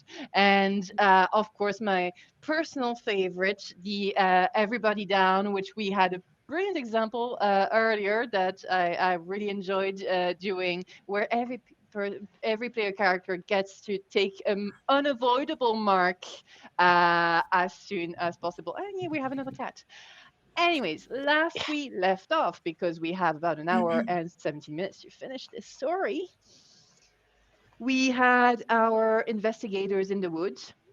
They were sent to find and retrieve artifacts from a crash site, and they had arrived at that crash site, and weird things started happening, and didn't really get the time to do much investigating because they were, to the horror of everyone, they were interrupted by teenagers, a group of teenagers wearing weird masks, I think, is a good way of putting it. It's just made of like tree branches. And you see there's a couple, like the youngest are maybe 12, 13, and those have like protective things around their face under the masks. But the older ones, there goes up to maybe 16, 17, they don't have those. And you can see they if you were to get closer to them, and we as audience do, there may be very slight scrapes from the branches that they are wearing. And one of them with looks like to be the possibly the leader of the group, tells you all, it's not there. What's not there? What you want? They took it. She wants to talk to you. So you'll come with us? Who's she and who are they? And who are you? Make a sway roll. Sway roll, okay. I you will talk to assist teenagers? you. Please take a drive from me. Okay, I will take a drive from you. So that is 3 for me. Actually, I can double this up because I have saw this coming. 3 times per assignment, you may add +1 die to a circle member's roll without spending drive by saying how you prepared for this kind of situation together. How would you say that we've prepared for being ambushed by teenagers? Alcohol. Yes, alcohol could Sure. work, and also probably just maybe a pep talk about there's weird sorts in the forest. Like the strangest you could possibly imagine is very likely to happen in that forest. So yeah, could literally have just been a quick. Don't just mindlessly listen to anyone in there. Ask all the questions. Absolutely. Fully. Yeah. So I'm giving you one of my drives because I have 4. But I'm also going to use saw this coming. So you get 2 from me. Fantastic. Thank you so much. Yeah. Alrighty-o. Let's go. Let's see. Question. Could I use Cassandra's enchanting perfume as well, please? Oh, that I believe is special gear. Unfortunately, nobody has given you special gear. Oh. So that's a no. Okay, Grant. All right. Oh, sorry. Yeah, special gear. Grant. Okay, let's go. No, don't worry, it's fine. So that's why you can donate special gear to make things a bit easier, sometimes at a cost. Okay, awesome. So that was 3 6s and 1 3. Okay, so you are a teenager expert. Okay, noted. So you'll have to tell me your secrets. I have many Nieblings. Many Nieblings. Okay. So your questions were who are they and who's she?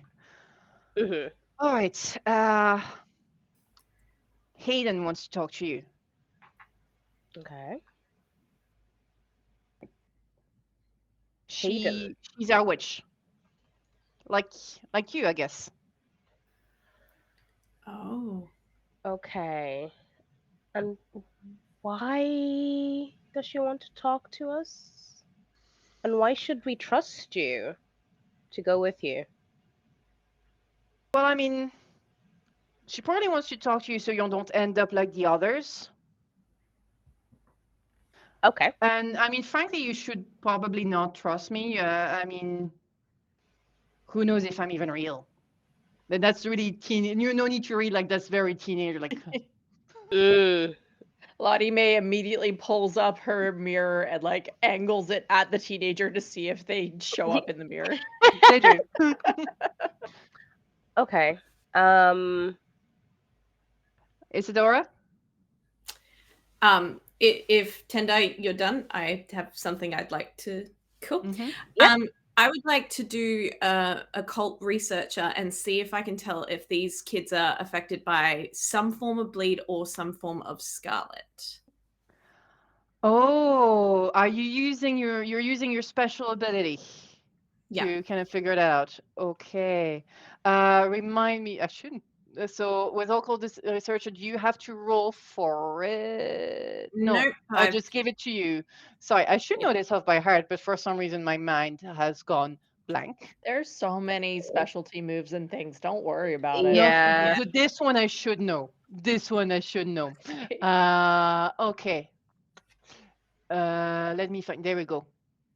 Okay, so you want specifically to know if they've been affected. So take a token. Okay, my token is the tower. Okay, I wish I knew this so that I could use it appropriately. And actually, It's no, going down. no, they don't seem to. You don't. So I will give you what you read for them from them, how to really use your ability to really give you this. You get the sense that okay, they don't necessarily want to like be on this errand thing, but they are genuine that they have been sent to bring you, and they are teenagers. Mhm. They are teenagers who are teenagers and wearing masks, but still teenagers, and they're here to bring you. And they're genuine. So not under the influence of anything magical or okay. No. All right. Cool. Regular teenagers. Terrifying. Yeah, it's getting worse, isn't it? Okay. So, do you follow the teens in weird masks? Yeah, against my better judgment, I'd say yes. Okay, so we have another very quick montage, and they don't talk to you the whole time. They just go. They don't talk to you. Maybe the youngest one can sometimes hangs around, looks like Lottie May and the cool costumes. Looks at all of you a little bit, while the youngest, yeah, maybe 12, 13. You know, just at the before they get too blasé thing. But yeah, they lead you, and you soon realize because you go back towards the path that you are headed to Wildwill, the settlement of Wildwill. So we said that Father Romano, you would have been in the Scarlet Wood before. So I say you especially, and probably if you've read quickly from the file, or if you others might have heard of this. Wildwill is a settlement that's been there for ages. It doesn't have that many people in it. It's a very tight knit community. But what's interesting about it is it staunchly refuses anything to do with electricity.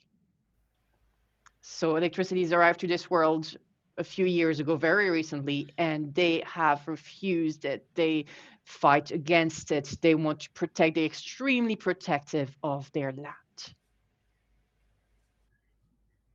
And yeah, that's what you would know that. And so you do head there, and what you see is a regular settlement thing. Does anyone want to do? I'll give you a medium stakes survey roll. Yeah. I'll even make it low stake. Y'all want me to roll that? I have 2. Yep, Yeah, go yeah. for it. So as you're kind of taking the place.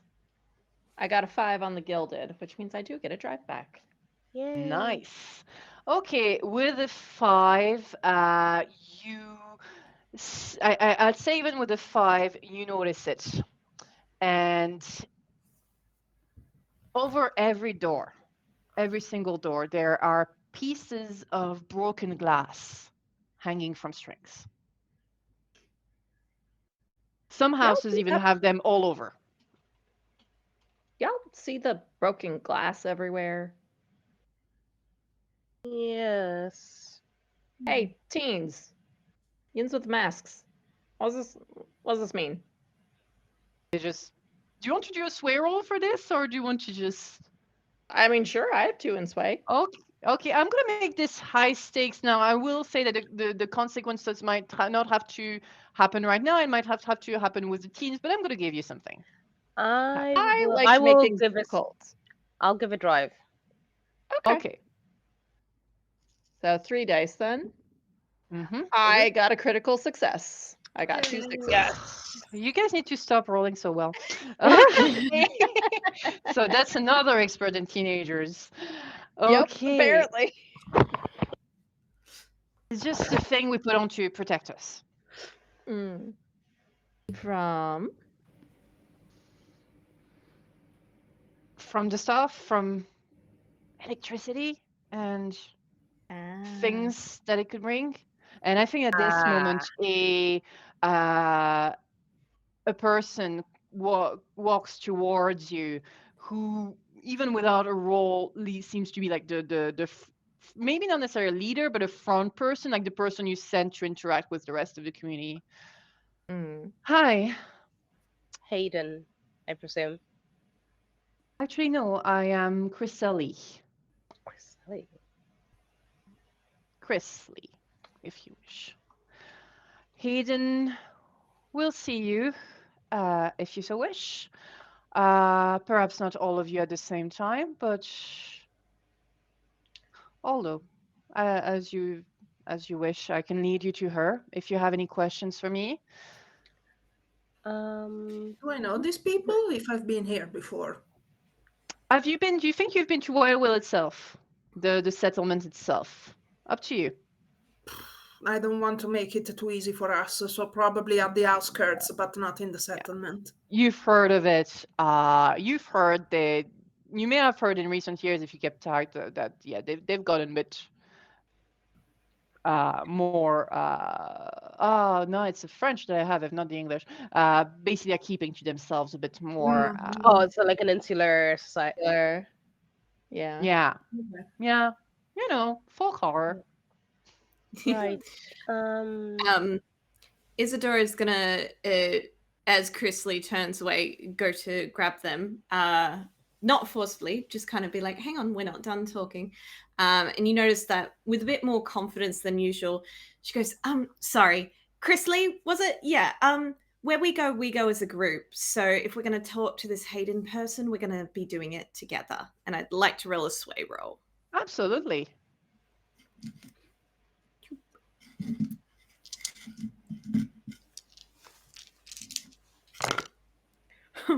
Two ones and a 6.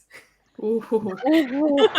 Wow. Oh, so you did get the 6. Okay, phew. I got the 6. I was still on the 2 ones. I was like, okay. Yeah. Oh, yeah. So that is a success. Fine. If Hayden will see you, Hayden will see you, and they bring you towards. Interestingly, you would expect the witch to be a little bit on the outskirts. Not this one. Smack bang in the middle. Bang in the middle. Yeah, very seems important position.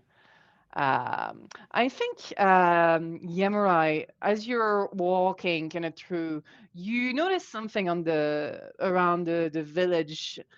You had kind of seen a couple here and there in the forest, but there seems to be more hares. Like nothing so that's the problem with being French. HARES, the bunnies, but not bunnies. Yeah. The big bunnies, the big creepy ones. Yeah. There's quite a few of them around. Okay. One of them just cocks its head at Hmm. you. I'd like to sense what's happening around. Okay.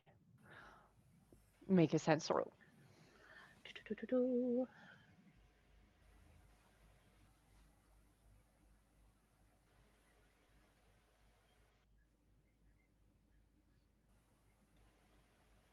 Ooh, I got a 6 and a 5.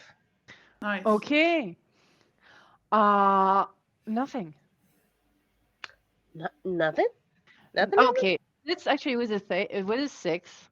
Like there's no bleed or anything. But I would say with a 6, you're a little bit uneasy. You've been a bit uneasy about this forest, and I'd say anyone who's got a bit of sense, as in this meaning, yeah, has been possibly a little bit uneasy about this, and it's just this.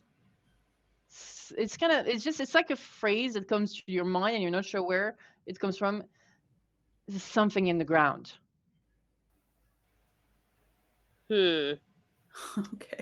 Okay. In the ground, as in like arcane something in the ground, or possibly something supernatural? Because sense can do that instead of just. No, yeah, you don't. I would say it's not something you used to. Just like earlier, there is something here that is very different to what you used to. Like this is. Yeah, it's not the bleed you're used to. It's not the supernatural you're used to. Some of it was what you're used to, but there's something else. I wouldn't necessarily say something older, but something different here. We're in the woods. We're not in the city anymore. We're not in Kansas anymore. Okay, so the vibes are off. Oh, the vibes are way off. Okay, Grant. Okay. I'm just going to kind of look around with like a very not a panicked look in my eyes but it's going to be very much a keep your wits about you sort of look. And they're going to just look at Isadora a little and be like, because they would have noticed the happiness and the touch of the trees being like,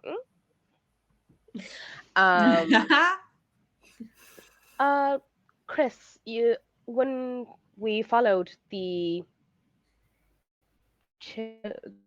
teenagers, they said that Hayden wanted to speak to us and they didn't want, and the others took what was in the airship, but they never said who the others were. Farfadet is the only word you get from Chris Lee. Right. Okay. Please lead the way. And Chris Lee does indeed lead the way. And for anyone who is wondering, yes, there is a naming convention for the NPCs in this neck of the woods. Good luck finding it, but there is one. Okay, so they lead the way, and yes, you're brought to Hayden, who I think just as you're approaching the house cottage, Hayden comes out, and it's a young-ish, maybe early 20 person. I'll let you picture them however you wish in your mind. The only thing is their ears are not human ears. They're ears of the creepy rabbits, the hares. But they don't even follow the logic that, they should be up. No, it's like they're hanging down. Oh, like oh my God. Okay. Like a lop? Yes, yes. like a lop. Yeah. I also had to research rabbits. The amount of stuff I've put Google through. Okay. And they have a bit of a, the blank witch in the woods face. No, sorry, they, she. I've kind of mixed up my pronouns a little bit. It's a bit more of a she, they situation for Hayden. So I apologize for that. Okay. Yeah. Welcome. Thank you. I'm glad you made it here in one piece. I don't like unnecessary suffering, and there's been enough. And we heard that you wanted to talk with us, so we're all here. And she looks at you like, I'm guessing, like, you're assuming you're like wearing some sort of priest stuff, and like no need for a roll. This like this young person instantly despises you. Ooh. Ah, a fool on a fool's errand. Right. Lottie May is absolutely looking between Hayden and Father Romano, being like, yeah, okay, yeah, I can trust this person. I look in my bag, I look at Scott. Don't let appearances fool you. I know that sometimes specific garb can be quite off-putting, but we are quite a open-minded group. Imagine if I weren't wearing any. That would be even more off-putting. Yeah, I don't need to see that. Thanks all the same. You can't let appearances fool you if you see past appearances. and looks back at you. Now, when looking at Yemurai, and also looks a little bit to Jillian, has a smile, the first smile towards Julia as well. And there's a lot of respect there. Um, Funny enough, doesn't look at Isadora at all. Ooh. Hmm. Well, come in then. Okay. Yamurai will take that first step in and just trying to keep their senses about them. Isadora will hold Yamurai's hand as they go in. She goes, "You've got this, my treasure. You can do it." Oh. Thank you. Like, it's a regular house, and as it is a regular table, there's not enough chairs for all of you. So some of you sit down, some of you stay up. Right. I imagine you were not aware that you are the second circle to be sent to these parts. Oh. No. I mean, we knew about the airship and all that. Apologies. The third circle. I was worried that is what you meant by that. Of course, we would not be told they had been a previous attempt. Yes, the others found, as you did, what you are looking for is missing. The Fafa that took them. The others followed. They have not been back. And I assume you will intend on going to the same path, on the same path. I would have a preference not to. I don't want to assume just get swallowed up by the woods. What happened to the others? I do not know, but I can only assume that the woods took them. Possibly they may have made it to the cave, but definitely did not make it back. A cave. That's good information. We had no idea about a cave. The cave would be where the Parfait took what is so precious to you. And there's a little at that. Well, it's precious to us. What do you mean? You city dwellers, worry yourselves about what you call the flare, forgetting the ancient truth. There are more dangers to this world than those brought from beyond. You will learn this lesson soon, but you will pay dearly for it. You presume to know a lot about us city dwellers. Perhaps I do. And for one, we don't know if it's important to us. We weren't told what it is we are, well, the importance of what we are to retrieve. This is, after all, a job. But isn't your job about retrieving, and thus retrieving is important to you? I am not saying, do not mistake me, that you should not retrieve this. It is not good for it to be here. It is not good for it to mix with what is already here. Okay. Yes, she turns to Julia. You have something you want to say? Well, it's just you seem quite certain on the item, but I believe there's two things we're looking for. Oh yes, and both of those have been mixing. And both of those are bad. Or, to be more precise, one of them has been, I suspect, mixing, the other perhaps less. So, in any case, yes, I do encourage you to retrieve them and do your job.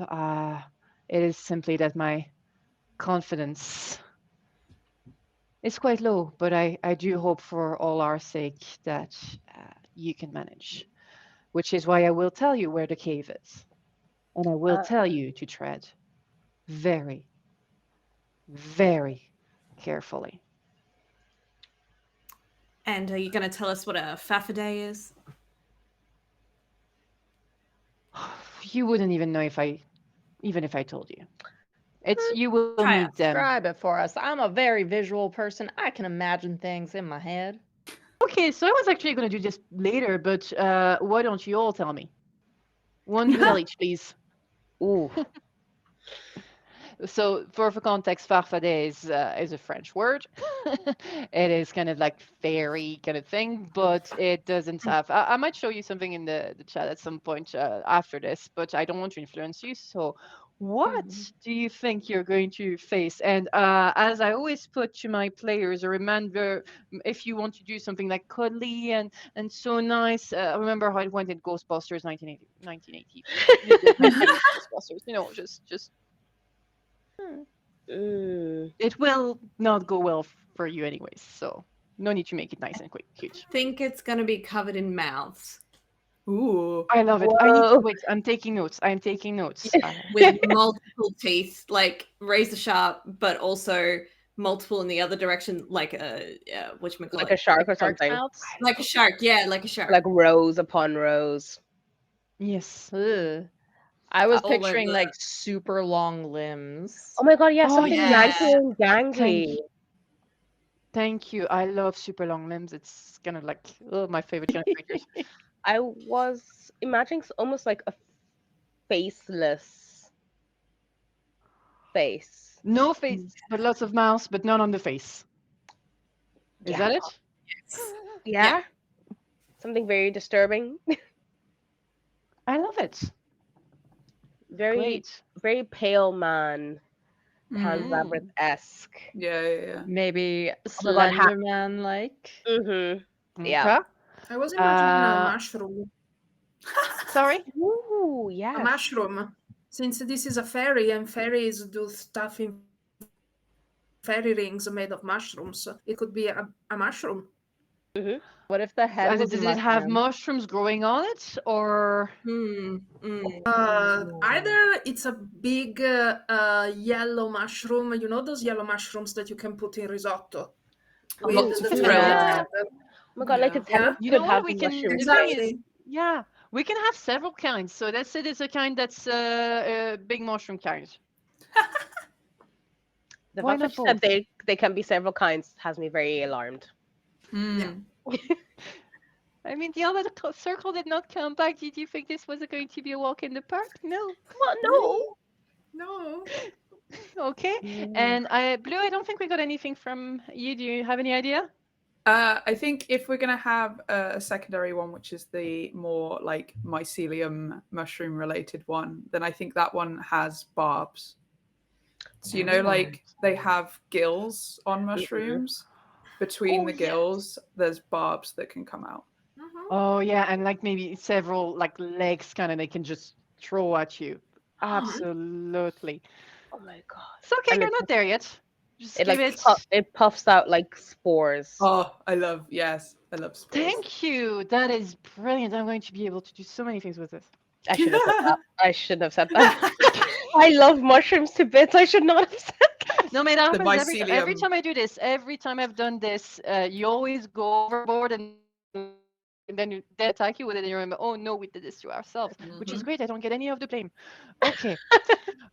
So this is what is described. And I think we kind of like our like camera for a minute, like we imagine we go towards this cave. We know you're not there yet, but the camera is and goes over these creatures. And I think what the camera sees and you guys don't is there are dozens upon dozens upon dozens of them.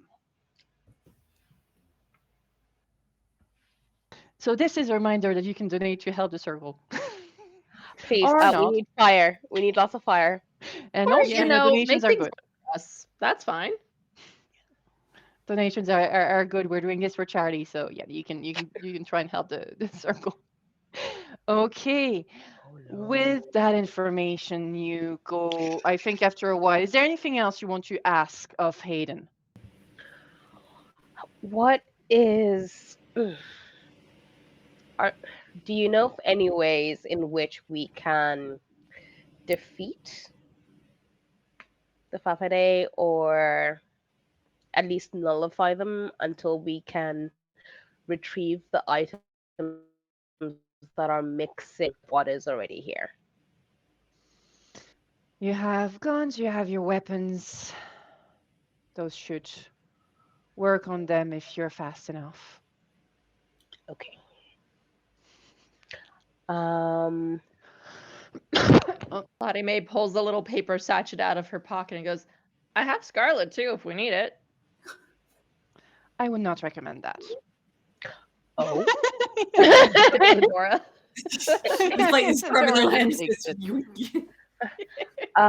would it be possible to get a couple of vessels with either some very strong alcohol, maybe some oil? I'd say you can organize, like, for efficiency. I will say, even without a roll, that you're able to get pretty much what you want. And again, it's okay, so if you want to put it at time. The only Let's say that thing I'm Lottie going... Mae brought the bourbon with her. Yeah. Yeah, absolutely. Absolutely. The only thing... Yes? So you said this is a cave, right? You're going to a cave, yeah. It is a... Okay. Father Romano has an hear me out moment with the circle. What if we manage to get from them an old animal sick that they don't have any use for? We attach a bunch of petrol on it. We let it go in the cave, and I shoot the barrels. We still need to get the artifacts, though. Yeah, we can't potentially risk damaging the artifacts and making the situation that is happening worse. Also, I quite like animals. Yeah, I'd rather not. I'd also rather not. Even one that's dead already. That seems kind of cruel. We will keep that as a last ditch. You people never let effort. me do anything. Well, said Come up Father with better Romano. ideas. Well, your ideas can be a bit flammable. Yes. I mean, that's the point. As you come out of the circle, the cottage thing, Isadora, you see, just as you're walking out, your eyes kind of go to the side, and you see the teenager that the mask has been lifted. The leader was a young girl, and a couple of the youngest kid, and a couple of other children, like playing their hands linked in a circle. You know, the thing that kids do, that they dance in a kind of circle, and you imagine them a bit taller, not really older, but taller, and their hands not just a link, but an unbreakable bond, glued together in this never-ending round dance. And you please take a token. The Hanged Man. Oh, that's great. That sounds great. Again, I wish I knew tarot more, but that sounds absolutely perfect. And with that, you're going to start. Now we have to have one. I allow usually one per assignment. Making your way downtown, walking fast, faces passing by. That's why I allow one. I should have put that in lines and veils. Some of those things. You're going to start traveling to the cave now. Just to make it clear that the whole idea of you coming back before dark, that's over. And darkness thing. Oh no. As you start walking. And interestingly, even though it's dark and getting darker, you can still see where you're going because of the trees. Bioluminescent. Yeah, it's like they have streaks of red glowing, especially at the knots, glow even brighter, and that's where the scarlet comes from. It comes from the sap from those trees, but especially it's they're really glowing red. Now, at this point, I'm going to ask all of you to make a move roll to see how you get on with going through the forest. Now, there will be body marks if you don't get a full success. Is anyone really bad at move? I am. I've got 0 in move, but I'm Oh, using I'm 2 gonna drives. So I'm gonna use my saw this coming for you to give you an extra die, and it's because I gave you drugs. Yes. Once again. It's here for you to move. All right, perfect. So none of those helped me. Oh, no. Do you have a Okay, resistance? so I mean, since you're volunteering, and I'm gonna have to go. I mean, through all of you, how much? What did you do? How well did you do? The highest I got was a 2. Okay, well, that's going to be now we're raising stakes. We're getting to the last 40 minutes. I mean, with a full failure. Please explain to me how you managed to get 3 body marks. Okay, cool. I'm gonna It's a one say shot. I have to try and kill you. After taking the scarlet, her vision is just a little blurred, and she goes to. Hang on, are we entering the cave or are we still in the woods? Still in the woods at this point. This is you making it through the woods. Okay, cool. That are quite very getting denser and denser. Then she rests her hand on a tree to try and prop herself as she goes down like a sort of steep hill. Isn't aware of the recent rains, slips, goes keeling down and cracks her head on a rock as she falls backwards. And I think I'm to add to that. You slept. You'll tell yourself that you did slip, but a part of you knows that the tree pushed you. Yes. So, are you at a scar or not yet? I am at a. If I'm taking 3. Oh no, wait, not yet. It's when you get the 4th one. Yeah, when I get the 4th. Okay, so not a scar yet. Okay, I'll get. They do also right. have a circle of protection on them, which soaks a body. Yes. Nice. So nice. I'd like to add a little Indeed. flavor to it of when they were pushed. It was almost like a small barrier around them, kind of lit up, and then like they still get pushed, they still fall, but that initial contact hit the barrier, and it kind of like almost like a bubble effect, like that kind of sheen to a bubble that kind of appears around them very quickly, and then they fall. Thank you so much. I love that. Thanks for that addition. That's brilliant. It is cooperative. We help each other. Even yeah. So Lottie May, how did you do with the move roll? Oh, Lottie May. Sorry, the words blended together and I didn't hear Sorry, Lottie my May. bad. Lottie I went too May. fast.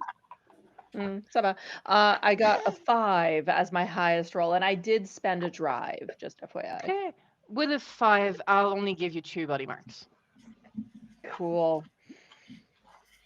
Yeah, I've decided this is really high stakes. I mean, yeah, you're just, I think you feel resistance as you're going, and it's like the woods are resistant. There's like branches that you would swear weren't there. And that scrape you. Sometimes it really feels like the roots are literally coming from the ground to grab your Maybe Mhm. heels. You probably didn't go in heels, no. But unless you want to go to No. no, I don't like that trope. Who would do that? But yeah, No, she knew that they were going into the woods. She would be wearing sensible Sensible boots. shoes. exactly. Well, your very sensible Yeah. shoes are still getting grabbed. I'm sorry. Okay. Oh yeah. But also I feel like it's just for a little like like a switch almost feeling, because you know when you get hit by tree branches, I mean, I'm a hiker and a skier, I know how it is. It hurts. And Mhm. so like getting that thwack to you, it's almost like it's so painful. So absolutely, like there are welts forming and she's like cursing, and I feel like with 2 body marks she would trip and go tumbling after Isadora. Absolutely. It's yeah. Julia? Okay, so I also used my drive. I was like, oh no, Julia's terrible at walking. But I still got a 3. So I rolled a 3 and a 1. So it's better than a 1. So I think, do you want to also go tumbling now, or do you want to explain another way your 3 body marks? 3. Okay. Yes. I have to be fair. I gave 3 Isadora for. Yeah. 3. 3, 3, 3. I'm nothing if not fair. Okay. Is this a the woods are actively doing something, or is this I'm just clumsy as hell? Whichever, it can be a mix of both. I'm leaving it to you. Okay, well, in any case, she 100% gets her foot in a hole, like a rabbit hole or whatever, and is gonna twist her ankle. Oh. You still up? Yeah, you're not scared? Or? Yeah, still up. Yep. Okay. Yamurai? Yamurai got a 4. Okay, so that's a mixed success. That's 2 body marks. Okay. Do you want to, any idea how you got those? It was just the whacking and the things grabbing you, or anything else you wish? I want to say that Yamurai's was probably a bit of a reaction to seeing Isadora fall, as in they would have been like, oh no. And maybe turning quickly and not watching where they stood, and just essentially trying to make sure that they didn't hurt themselves badly. And I think if they fall, just when they can get back up, they see, like, just standing where it can be seen, like under the most glowing tree, a hair, and like you'd swear the hair was mocking you. Oof. And Father Romano, how did you get on? I rolled a 5 on my gilded die. Okay, so you're taking okay. So if you're taking the fight, that's also 2 body marks. Ah, finally, I got you all well. Nice. Body marks. Are you still up? Yeah. I'm still up. Basically, Father Romano was trying to, since he's been in the jungle before, he's pretty steady, but he was trying to pull the mangrovias and some of the vines to the side. And then there was a particularly elastic branch that he tried to pull to the side to allow the other people in the group to pass. And then he got distracted for a moment because probably he heard something, or he thought that Scott was telling him something, and then he let the branch bam, instead in the forehead. I'm going to say that something you heard wasn't Scotch, and you realize this afterwards. Ooh. It was muffled a bit, but it was a scream. And it's a scream you know well because sometimes you probably hear it. It's Ash's scream. Yeah, got a big bonk in the middle of the forehead for the trouble. Yeah. You two make it to the cave, however. Even with all those failures, it was more to see how much I could hurt you. You two make it to the entrance of the cave. And what we see is, I mean, Hayden didn't lie. There were others before you. There was a circle before you. And indeed, they didn't return. And they're here. Like, lot? No. Or you hope not. like scarecrows, but not decaying at all. Their arms linked, mouth open, and a red iris growing just there. There's Well, it doesn't matter how many there are, but let's say 4 or 5 of them are just like puppets, with just weirdly enough standing up, arms length. some might concerning. Now, whoever, I'm going to actually leave this voluntary. I like doing that. If anyone wishes to take a brain mark from this, you're more than welcome. If you think your character would be rattled by this, Nah. nah. Romano's seen worse. Yeah, that's all right. That's why I'm leaving it up to them. Like, if there had been a donation, you'd all have gotten something. Oh no, I had other things planned, and I still have things planned.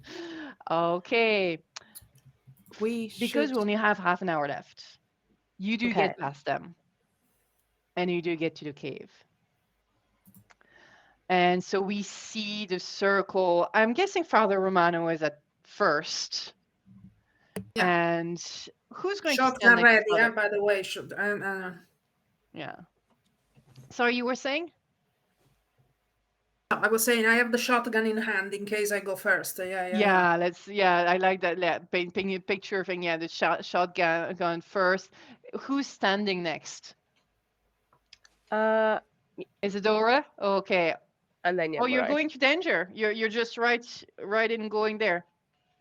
If the father's taking the lead, I'm by his side but a little behind. Okay, he's a little always given me behind. the confidence for a fight. Okay, perfect. Yeah, sure. I'm keeping note of that. Brilliant. And then the others, you're just all behind, or is someone closer, or? I'd like to say that Yamurai would try and get a bit ahead. Like so almost side by side with Father Romano. And Julia and Lottie May are at behind the others, or?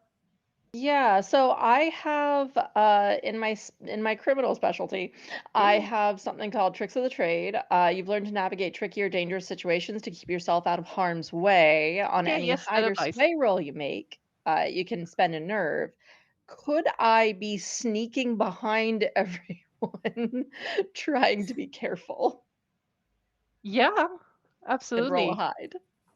Yeah, okay, yeah. So you're all absolutely roll actually. Okay, so we're going to start with a roll. Just before you roll, I just want to see where Julia is, just to have everyone situated before we start the hostilities, because make no mistake, we're heading to, like, this is the last 20 minutes.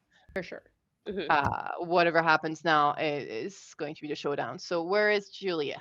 So Julia is behind the main party, but not as far back as Lottie May, and is doing probably quite a good distraction for whatever Lottie May wants to use for hiding, because she's just kind of hobbling her way, following the main group. Okay, and just what is exactly? Could you? Because my mic went. My headset went a bit. What is exactly your purpose with hiding? What are you trying to do? Are you trying to hide and then go in front and attack, or? Yeah, so the basic idea for the Lottie May, right? Yeah. Yes. So the basic idea is she's real rough, and so she's trying to be careful going in and maybe scoping out the situation from a position where whatever they're coming up against does not see her first. Okay. Would you mind, because we just got a special gear, so that might just come in handy. If you could please roll a d10, and I'll ask you to roll it since you were doing something. Hang on, Let's I see what have you my get. rando dice. Here we go. It's green as well. I've got a 7. With a 7, you get +1 focus on your next roll with the Otto and Sons herbal tea. So if you want to do a focus at some point, and yeah, it's going to be very, you tell me what you want to do, and if you can focus, justified focus at any time you can. But for now, you're doing hide. Okay. Yes. And Tricks of the Trade lowers the stakes of Oh, nice. I've never seen specifically. that used. That's brilliant. Yeah. Yep, I spend a nerve and it lowers the stakes before rolling. If it's already a low stakes roll, you may not use this ability. It's not a low stakes, it's high stakes, so That's we'll make it a cost. medium stakes, so I won't hurt you too much yet. Okay, not on the Gilded, I got a 6.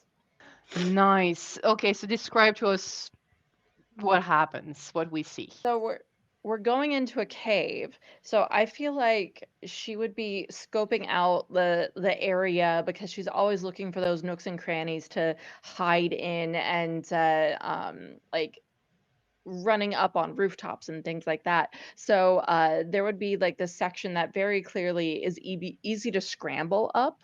And so she would be like scrambling up, not quite the wall, but up onto a ledge that she noticed. And it's like ducking down and hiding there. Okay, so you just want to hide for that. Okay, I'll take note Yeah, that and then you're hidden looking for around. next. Yeah, and I think what you see is what we saw earlier, that indeed the Farfadet are as described, and there's a lot of them. What the others advancing as well? For now, they haven't noticed you because you're hiding. But what are the others doing? I'm Yes. going to prepare my ability, Ghost Blade. Can you tell us what happens? So by attuning the ritual knife to myself, I coat it in my own blood. I take a body mark, and it's particularly effective against magical beings and can strike invisible and ethereal enemies as well. Perfect. Take the body mark, and so you, okay, invisible and ethereal. Okay, good to know. Good to know. Perfect. What is Isadora doing? I am going to strike the nearest one using anatomical strike. Okay, we're starting. Okay, perfect. So I mean, you find one. I'm sure you find one. Yeah. Okay, you find one. Let's go and see how well or not this goes. Okay. And yeah, do that first. Do that roll first. Yep. 2 2s. Okay. Do you have a resistance? I do, yes. Thank you for the reminder. Use a resistance and re-roll that if you want. I mean, I'm sorry, I shouldn't tell you what to do. Yeah. Okay, so I'm gonna re-roll one of them because it landed on the edge, but they are both 2 2s again. Oh my god! What are you rolling? That's right. 2 2 2 2 2s. Just No, 2s. but oh my god! are you using drive points under what? Nerve? No. Yeah, I'm afraid that yeah, we've kind of said the result now, so we're gonna stick to that. Yeah, Okay. I mean, I guess fate's just like 2. So really I think well you rolled. charge and attempt to strike one. Okay, I'm giving you the choice. You want to do the ones that one of the ones that are covered in mouse or the ones that have barbs? I'm gonna go with the mushrooms. Oof. Sorry, I didn't hear you. That sorry. Barbs. Okay. So the barbs. So as you go, take a token. As you rush into danger, without This one thinking. is death. Okay. Remind me how many tokens, just to make sure that I have the right amount. I've got one more. Okay, you've got one more. Okay, one more. Perfect. Yeah, as you rush into danger, I think you feel yourself, and this is why you fail, because something stops you. Why are you rushing into danger? You should protect yourself. You should protect your circle, but you should protect yourself. And you hesitate, and that one turns around and slices you. So you said barbs? Yeah, I think just one of the long, like the things the mushrooms have, goes and lashes at you, and you take 2 body marks. That is a scar. That is a scar. You take 2 tokens with a scar. With this scar. Okay, And you only have that one is left. my last Can you token. please tell us what happens? So, firstly, my last token is the devil. Oh, that's a bit too much. Let me turn that one off. And also, just to specify, you're not going. You're in this one shot. You don't go down when you have a scar. So in your case, you don't go down. But what does happen? So Isadora saw one of these barbed mushroom creatures coming towards her circle. She remembered the lessons from Father Romano. She squared up. She went to throw a punch, but as she did, her limb kind of seizes up, and she has a moment of hesitation, which is where she is attacked. But she doesn't so much respond to the wound as a normal person would. She instead freezes, turns, and leaves the cave, abandoning you all for some time until the GM determines I come back.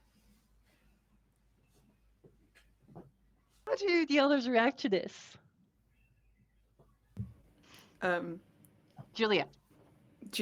Julia, obviously being slightly further back, as soon as they start walking past, she tries to reach out to her and is trying to grab her by the shoulder or the arm or anything she can get hold of, and it's just like insistently like, no, resist, you can come back, you ignore it, just stop listening, you need to resist, please, Isadora, Isadora.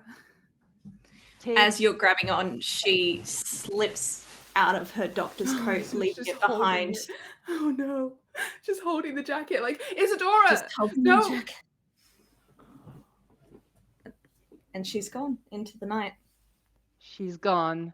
And when you touched Isadora, from this, please, Julia, take... How much should we say, Mel? 1 or 2 marks? I'm going to say 2. 2 bleed marks, please. Ooh, tasty. So, can I try something? Yes, absolutely. Don't worry, everybody gets to try stuff. So, before she leaves completely into the night, I get my big shotgun. Can I point it at the meanest fairy in sight? Okay. You were going to shoot me. I was like, okay. No, I'm not shooting you. I'm doing something else. The meanest, okay. All right, I'm actually going to ask 2 rolls of you. First, I'm going to ask you for a survey roll to see if you can find the meanest before the others swarm you. Survey. Yeah, and then I'll let you do your control room for the shotgun. You have, I believe, 2 drive left from the pool. If anyone wants to give more, please, this is a reminder that you can influence how this goes. And you can also saying it goes badly by giving them -1s and then... I have still on my character sheet 3 drives that I haven't used in intuition. Yeah, so you can use, you can definitely use some of that. I'll use 2. Yeah, I'll use 1 drive plus the roll. Okay, I should know this, but my mind is blanking. You can definitely use more than 1 drive on your, yes. Yeah, sorry. yeah, but just in case I don't want to. Just for I'm safety. happy to play with other things, but yeah, perfect. Okay, one is a 4 and the other is a 4. 4 One and is a 4. 4, and sorry, the... On survey. Okay, so you got a 4, is it? 2 4s. 2 4s. Okay, sorry. So my it keeps doing that. Yeah. Okay, 2 4. You do get the meanest. You do get the meanest. Just as again, giving you the choice: covered in mouth or big mushroom guy. Which one looks as the more imminent danger? Do I know from the roll? Oh no, that's actually no. Sorry, I'm asking you which one do you want to hit you to get the consequence of that mixed success. Which what was so one is the sorry. mushroom, So you will get the meanest one, and I'm going to describe that one to you in a minute. But just as you're pointing your shotgun at that, another one comes from to the side and crashes into you. Not enough to bring you to the ground, but it's going to do. You're actually going to take some bleed damage. You'll take 1 bleed mark from that. But would you rather take it from which kind of monster? Pick your monster. Okay, probably the one that crashes into me is the You said that there were corpses at the scarecrow corpses at the start of the cave. I would like to imagine that one of them is now covered in mold and mushrooms, and he crashes into me from behind. Oh, that's why you don't see it coming, because it's going sort of back. Yeah, and yeah, Isadora yeah. did not warn you. I love that. I love that. Yes, And please make I go everything with the worse. big shotgun and I point it at the big mushroom, and in the moment I yell, Isadora, come back, goddammit, Pam! And then there is a big bang. I don't know how loud the bang is, but I'm counting on the loudness of the bang to snap her out of it. Okay, so one thing though, it's not the big one is actually not going to be a mushroom one. It's going to be one of the very long limb covered in mouse one. And the Okay. reason you kind of anyone who looks like it probably gets an inkling of why it's so big. It has the locket. I shoot his head off. Well, let's see. Roll control, and we'll see if you shoot its head off. Control. So control. This is high stakes. Okay. But don't worry, people who haven't done Spend their anything yet, you'll drive. still get your turn. I spend that drive. Yeah, spend that drive. There's 2 drives. Spend that drive. It's So I use 2 drives. Okay, so I have 2 points and then 2 drives for a total of 4 dice. Okay, are you using the 2 from from this or 2 from your character sheet? From my character sheet. Oh, You know yes, what? sorry, I'm going to use all my drives in nerve, so it's 5 dice. Go ahead. Do it. 5, 2, 6, 3. Oh, this is cocked. 2. So there was a 6 in there. 5, Yeah, 2, there was a 6. 5, 2, 6, 3, 2. Okay, perfect. Yeah, so with the 6, I'm going to say you don't just fully get the head off first, but it's on the side. It's still hanging. It still doesn't seem to be perturbed by it.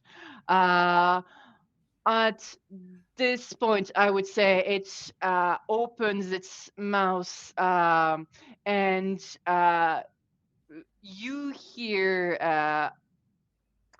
I think you hear a mixture of things, Father Romano. You hear Ash's screams, but you also hear the screams of all your comrades that time that you saw what happens when one tries to burn artifacts that shouldn't be burned. And they all come in. I think you all kind of hear that a bit, and it freezes you a bit. Now, Lottie May, what are you doing from your... and I'll go back to Yemurai, and yeah, we still have a little bit of time. Yep.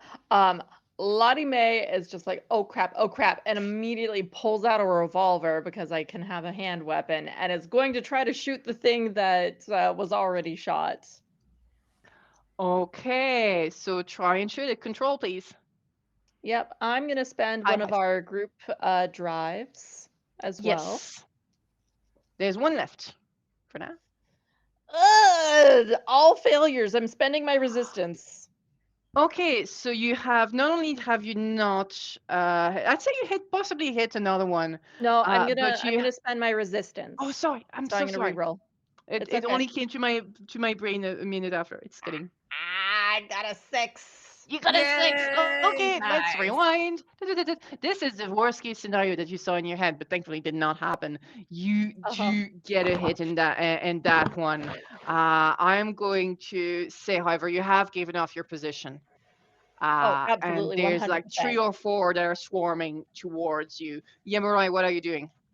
Okay, Yemurai is going to try and shoot first before they get real close, and then they'd use their... Oh, actually, no. Hold on a second.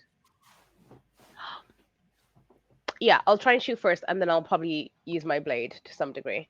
So Okay, and you're shooting at that one to try and get the head off so you can get the lockets, is it? Yes. Okay, go ahead. Oh. Sorry, everything, all my screens went down for a second. Dark.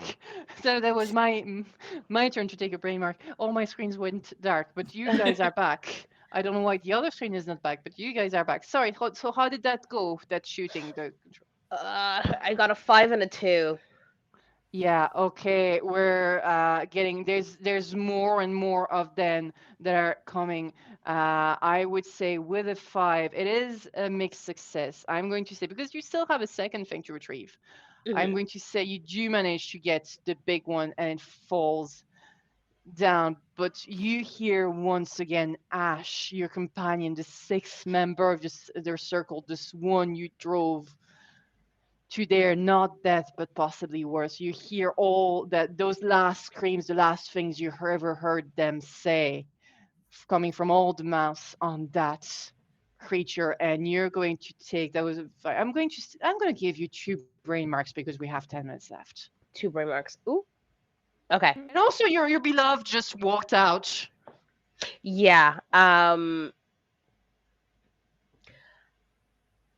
They're gonna try very hard not to let that rattle them, but they are going to like essentially just kind of call out their name, like just Isadora, please just come back. And with that, they're going to throw their blade at the next one. Okay, throw. I think that I still feel that should be. You're throwing something. I still feel that should be control. Like Yeah, it would be. But, It would I don't be know if a it's a finesse. hang up from D&D, but I feel it should be control rather than strike. Yeah, because finesse. Yeah, it would be a That's finesse. That's why I feel. Yeah. We don't have any more drives, do we? One. We have 1 drive. Okay. Oh, actually, sorry. I'm sorry. I'm going to double check because I actually the screen there that was went 1 down drive. is the screen my thing. Okay. The screen that had my thing. So yeah, there's 1 drive left. Might use it. Yeah, I'm gonna use it. Use it. Okay. Let's see. Okay, that's better. So that's a 5 and 2 4s. A 5 and 2 4s. So you're trying to get a few of the others with that. I'd say you get a few. Okay. But not enough, and you take 2 body marks. Several of them claw at you, and Julia, I think, turning back around. Please tell me, how do you spot the last item you have to retrieve? How do you spot the ashes? Are you using sense? Are you using focus? It would be sense, absolutely sense. Okay. Yeah, I think she would. Isadora's gone. She's holding the coat. She's looking a little distraught, but then obviously there's stuff going on. So she turns around and upon like seeing what's going on with lots of shooting and attacking and stuff like that, she's gonna take her glasses off, and her eyes are gonna catch any light that's happening in the room and reflect it. And that's how she's gonna try and sense where the other stuff is. Nice. Make a sense Can I roll, give please. you my last saw this coming for 1 extra die? I'd happily give you a couple of drives for intuition.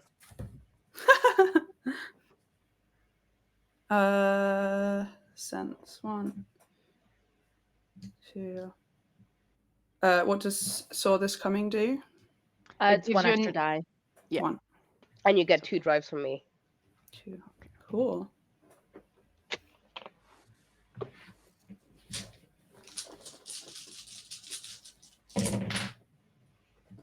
Oof.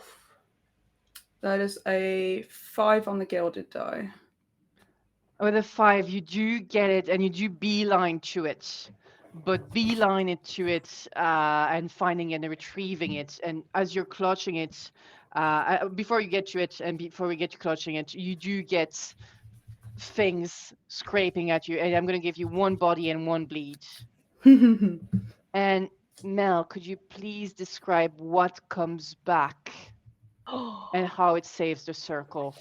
It's circle. Returning back, you see Isadora smiling kind of uncomfortably wide.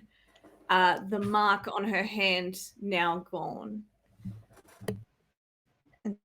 comes back and she goes, "Hi, everybody. I'm so glad you're here. It's nice to have you all and welcome you home." She takes who's the closest? I want to say actually Yamaro. She takes your hand gently, holds it into hers. There's no warmth that you once knew. It is cold to the touch. She goes, "And we can all be together if you want." Oh, I just got full body chills. And this is where we end the story, I think. I don't think there's anything we can add after that. Is everybody okay?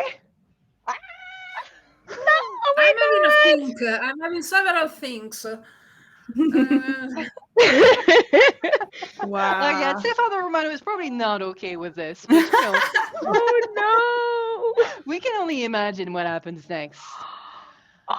But yeah, unfortunately, we do have to end somewhere, and I think this is very horror movie ending.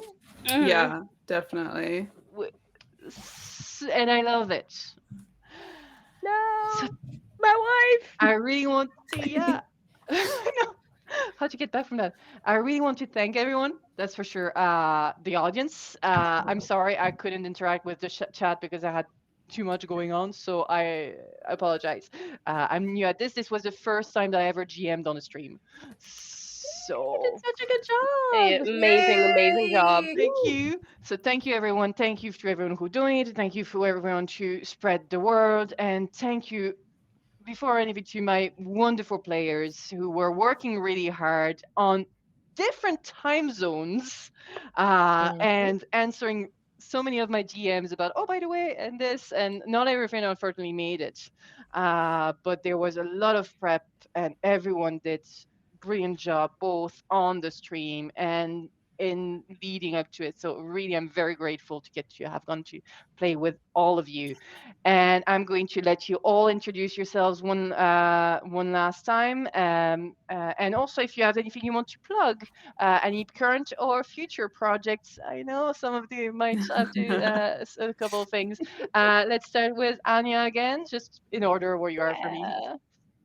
Yeah, so I'm Anya. I am Lali on Cosplay Everywhere. However, I am also a TTRPG writer, including for Candela Obscura. So, like, I have these Mystery New Fair 5 modules, but I am the project manager for Beyond the Lighthouse, which is a project coming to Backer Kit on October 1st, where you explore beyond New Fair, going to Otherwhere, which we call Ravensisle, and a couple of other countries as well. And you can play Eons, you can play Red Hand, and other factions too. So check that out on my socials.